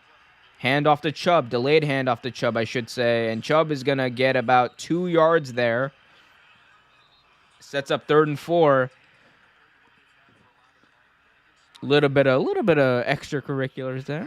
The referee's like, hey, come on now. 3rd and 3. They're going to give him a good spot there. Good to see it for Chubb. Not good to see it if you're a Ravens fan. I need to snap out of this, baby. Guys, again, if you have not already, hit that like button, subscribe, and hit that notification bell so you get notified whenever a new video is released, or whenever a new stream and or podcast, daily videos on the NFL, NBA, pro wrestling, AEW, WWE, much, much more. 3rd and 3, big time 3rd down here. 8:55 remaining in the 4th quarter. Nick Mullins in the gun. Takes a snap. Looking. He's got a man open, and it's Peoples-Jones who finally catches the ball, and he's got a 1st down into Oakland, should I say, Las Vegas territory. Love to see it. Peoples-Jones was able to make a really nice grab there. He had a few drops earlier. Nick Mullins missed him on a play before that. Really good job by Peoples-Jones redeeming himself and picking up that big-time first down exactly when his team needed it. And now the Browns are already in field goal range, but a field goal is not good enough. You got to pick up a first down here. You got to get up a touchdown here. Mullins changes the play at the line. Single back formation with Chubb. Handoff to Chubb. Chubb finds a hole. He's got one, and he's got a first down at the 25-yard line. So just like that, momentum. Oakland, Las Vegas, wherever the hell you play, do your job. Stop this team. The Ravens got to win the North, baby. Either way, I'm winning at life because I got all you wonderful people here watching this stream. Again, subscribe. We are 29 subscribers away from the 1K mark, making my Christmas wish come true. I wouldn't have to ask Santa Claus for anything because y'all could give it to me right now. Subscribe to the channel. Hit that notification bell so you get notified whenever a new podcast, video, or stream is released. As there's a Raiders defender who's walking off the field, clutching his hand. Hopefully he's going to be okay. Big time drive here for Cleveland. The ability to take the lead here for the Cleveland Browns. I love doing that. Now I understand why Pat does it. 1st and 10 at the 24-yard line. 7:28 left in this fourth quarter. 7:28 left in this game. Mullins, handoff. Chubb looks for the hole, is able to get a few yards. 2nd and 7 coming up. 7:13 and counting. Again, 29 subs away, people. A subscription would not only make me happy, but it would make you happy because you'd get notified whenever our wonderful content is released. 6:57, under 7 minutes. 2nd down here for Cleveland. Again, single back formation. Play action here for Mullins. Mullins looking. He's going to fire it out of bounds. Incomplete. 3rd down coming up with 6:45. Clock has stopped. Mullins had a defender in his face, was not able to really push the ball downfield, I think, the way he wanted to, or the way the Cleveland Browns wanted him to. The question is, that's a good question that the commentator just asked. If you're the Browns and you don't pick up the first down here, I think you go for it. The game's on the line. I don't know if you're going to be able to get in a position to kick another field goal the way how up and down this offense has been. But let's see here. 3rd down. Mullins drops back to pass. Will fire it complete for a first down. Peoples-Jones once again comes up big for his team. You love to see it. Peoples-Jones was able to pick up that first down like a maniac. And it's 1st and 10 Cleveland at the 11-yard line. Good job there by Nick Mullins. That's the good thing about having a quarterback like Nick Mullins in there. The moment is not going to be too big for him. He's experienced, and he doesn't make the costly turnover. And as I say that, might have just cursed the Browns, which might be a good thing for me. Let's see. I formation here for Cleveland. Handoff. Chubb has a hole, and he's got a touchdown. Cleveland. An extra point away from taking the lead. A flag in the backfield, but I think there might have been offsides on the Las Vegas Raiders. Let's see what it was. The Raiders are saying they were held. Let's see. Holding offense. That's bringing the touchdown back. Oh, killer for the Browns. Killer penalty.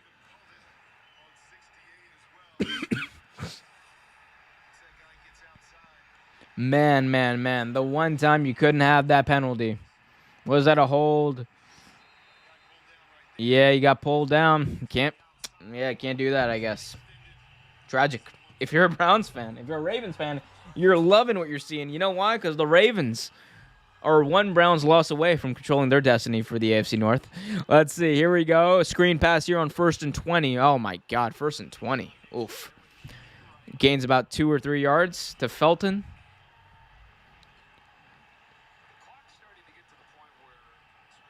2nd and 17 coming up here. 5:36 remaining. They're definitely in 4-down territory here.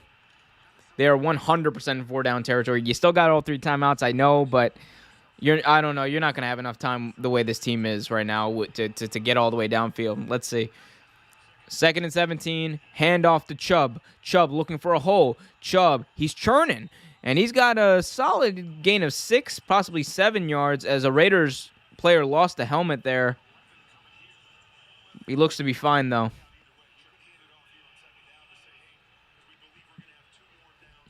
And, yeah, that's a good point there by Kurt Warner. You run it on 2nd down because you know you're going for it on 4th down anyway. You got to go for it on 4th down. You need a touchdown. You need a touchdown. That's the situation you're in. As Nick Chubb has really come alive in the second half. 71 yards and a touchdown. Averaging 5 yards a carry only in the second half. It's 3rd and 11 here at the 12-yard line. Mullins looking. Mullins going to throw a screen for Johnson. Johnson makes a man miss. Makes 2 more man miss. Oh, what a juke move. But Johnson is going to be well short of the 1st down marker. Some really nice moves. They amount to a few yards, but it's not enough. 4th down coming up. And it is decision time for the head coach.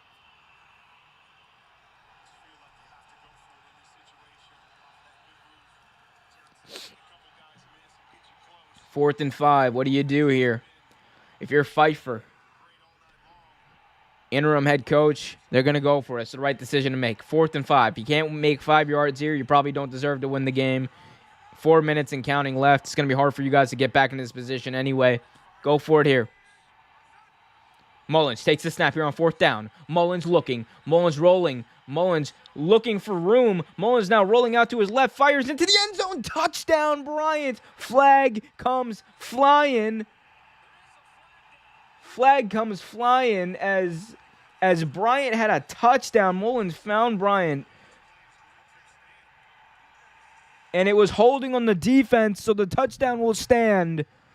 Cleveland ties the game for the moment, able to take the lead pending the extra point. My goodness gracious, great balls of fire. Nick Mullins, the 3rd-string quarterback, able to keep the play alive just long enough to find one of the backup tight ends, Bryant, who's playing in place of Austin Hooper, who's also on the COVID list. Extra point here by McLaughlin. And it's good. Browns have now taken the lead. 14-13 late in this 4th quarter. Raiders fans everywhere are just crying, given how snake bit their franchise is. Every year they start off 6-2.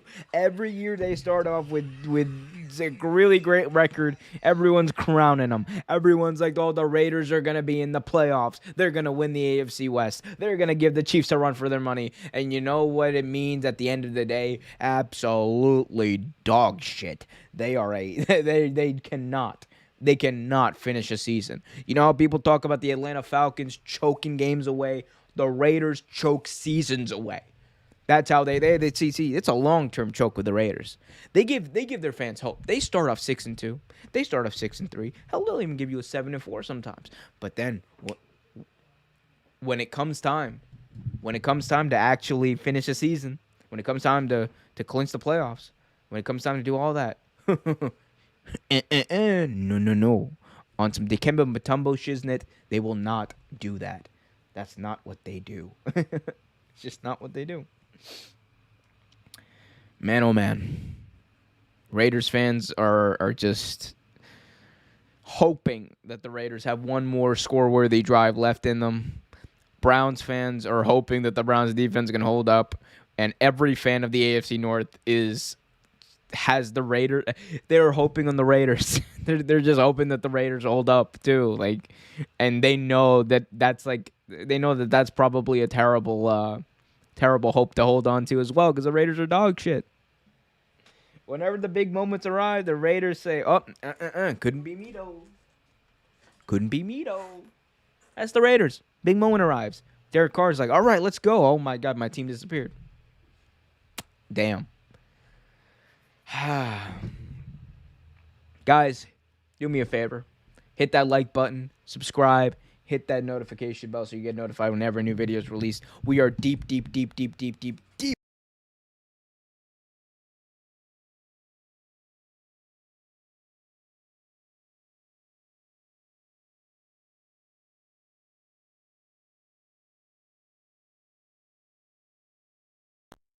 it back. Are we back? Guess who's back? Back again. Homer's back. Back in the fourth quarter of this game. We are deep in the fourth quarter of this game. Browns just took the lead, and they did the right thing. They went for it on fourth down. You had to do it. There's no way you're going to get back in a position to score again. You don't take the field goal there. And now the Raiders, field goal away from winning this game. Let's see if they can do it. Kickoff is away, and it is going to be fielded at the 2-yard line, forced to run it out here. And Rashad's going to run it out to about the 24-yard line. And that is where the Las Vegas Raiders are going to start off this drive. I keep on wanting to call them the Oakland Raiders. It's just instinct at this point. It's just basic instinct. Awesome Sharon Stone, Shiznit. 28 subs away, by the way, from 1K. So please, if you have not already, make my Christmas wish come true. Subscribe to the channel. Hit that notification bell so you get notified whenever a new video is released. 1st and 10, 5 wide here for Las Vegas. At the 25-yard line, they're going to say. 5 wide here for Las Vegas. Carr drops back, looking. He's going to get rid of it in the flat for the tight end.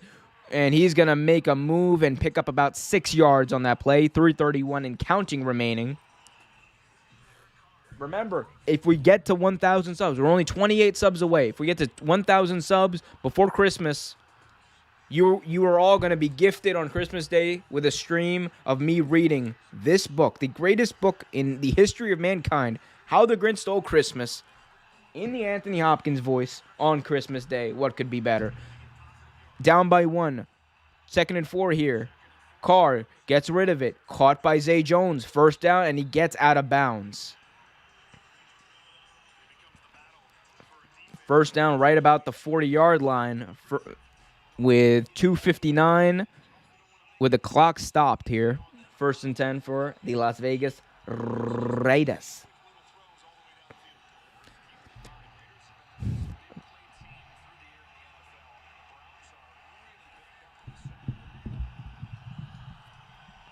Five wide here for the Raiders. Carr takes the snap. He's looking. He's going to fire deep downfield, and it's intercepted. Picked off. The Browns take over. 2:47 left. The Browns take over. Big shout out to Dominic, who just subbed. Oh, my God. Oh, my God. What are you doing there? Oh. Oh, brutal. Just brutal. What did he do? Derek Carr, dancing with the devil one too many times, took a shot deep to Zay Jones when he was covered, and throws an interception, a pass that he will definitely want back. Cleveland's going to take over. Oh, God. You hate to see it. Especially if you're an AFC North fan, you hate to see it. Damn it. You had one job, Derek. I formation for Cleveland here on 1st down at the 23-yard line. Nick Chubb, nowhere to go. They're going to bring him down. It was a bit of an aggressive tackle there, wasn't it? As Chubb, he's a little slow to get up. Is he all right? Hope he's all right, man. Another player of respect.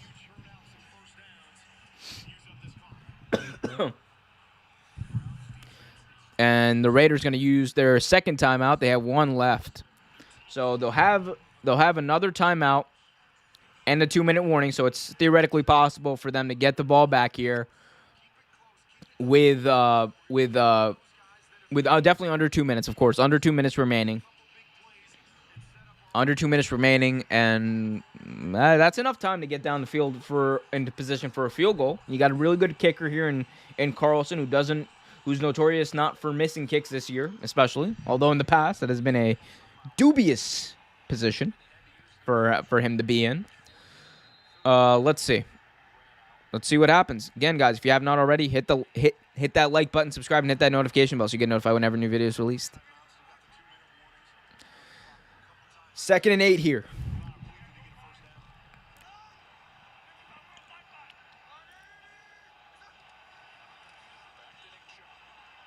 Mullins hands off to Chubb, and Chubb's going to churn out he's going to carry some defenders with him for an extra yard or two.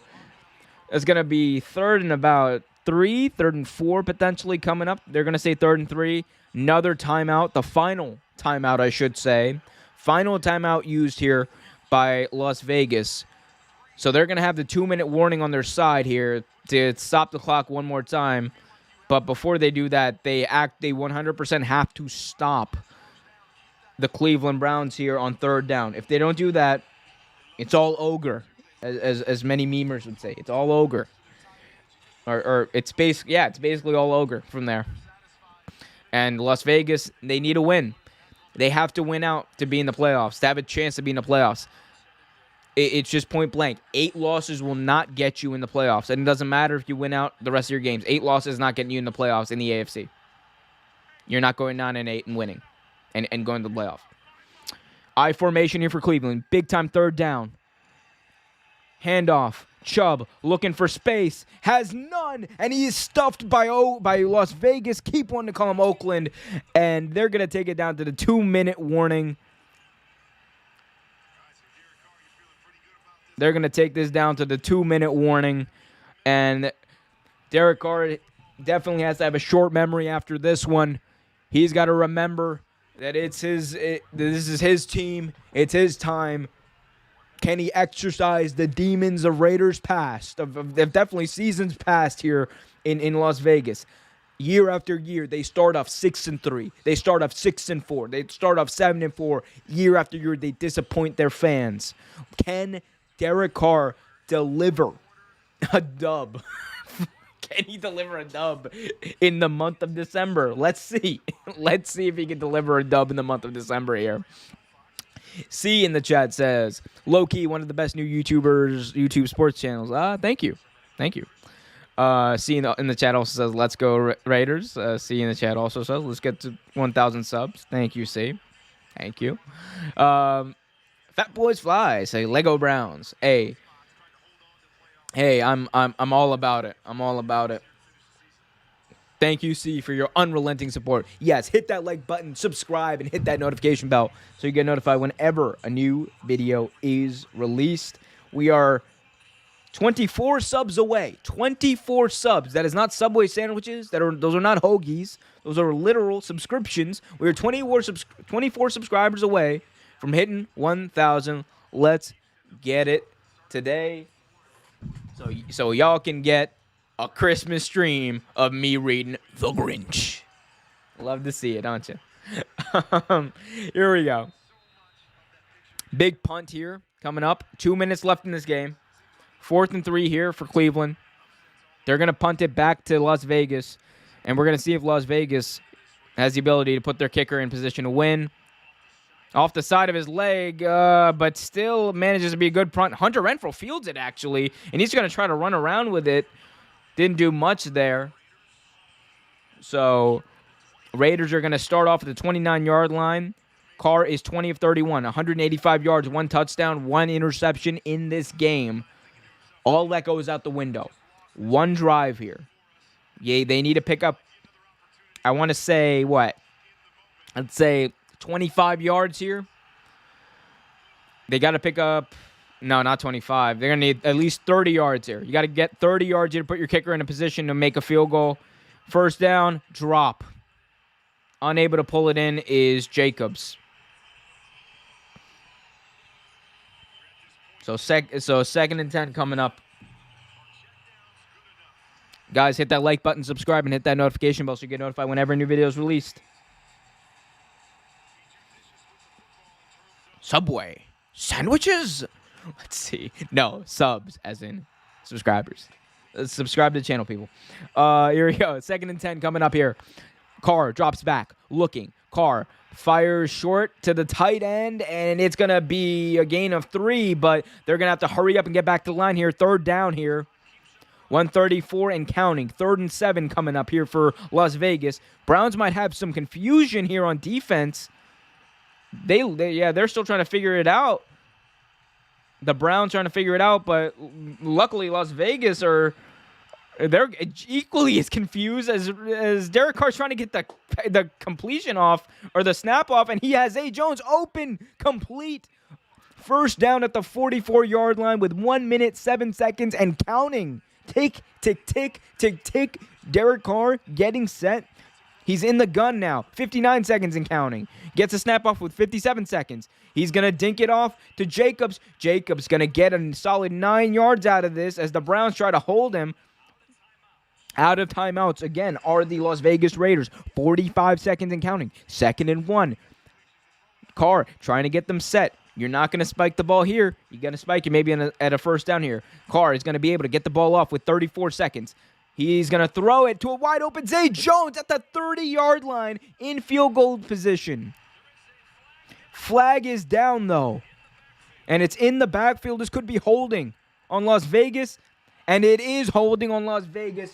Absolutely critical penalty at the worst possible time. The story of this game has been penalties from the offensive line of the Las Vegas Raiders. They burned them in the first half, and they're coming back right around in the most crucial moment of the second half, most crucial moment of the game, and burning them right here. You hate to see it. Guys, hit that like button, subscribe, and hit that notification bell. 69 people watching right now. Nice. Come on, Raiders. Do something worthwhile in your life. 2nd and 11. My God. 2nd and 11. Carr gets the ball. He's going to dink it down to Marone, the tight end, who's going to pick up a first down across midfield. Get out of bounds. Stop the clock with 22 seconds to go. And now Derek Carr has some time to potentially slow down here. Forgot I have some coffee in here. Nice surprise. Guys, again, if you have not already, hit that like button, subscribe, hit that notification bell. Browns are up 1 point, 22 seconds left in the 4th quarter. Raiders need a field goal to win. They're at about the 45-yard line, maybe 10 more yards for a makeable attempt. Carr looking, rolling, will fire, complete to Zay Jones. He holds on to it, 15 seconds and counting. Zay Jones has got to get back to the line of scrimmage. They've got to spike the ball here. NFL Network, we don't got time for a replay. Get to the damn game. And 6 seconds, 5, 4, 3, and Carr with 3 seconds remaining in the 4th quarter is able to spike the ball. Clock is stopped with 3 seconds. 2nd and 10, and now the Raiders' playoff hopes are all on the line. They are on the line here. They are all dependent on the leg of Daniel Carlson. Daniel Carlson has been nothing but solid gold this season. Can he make it here?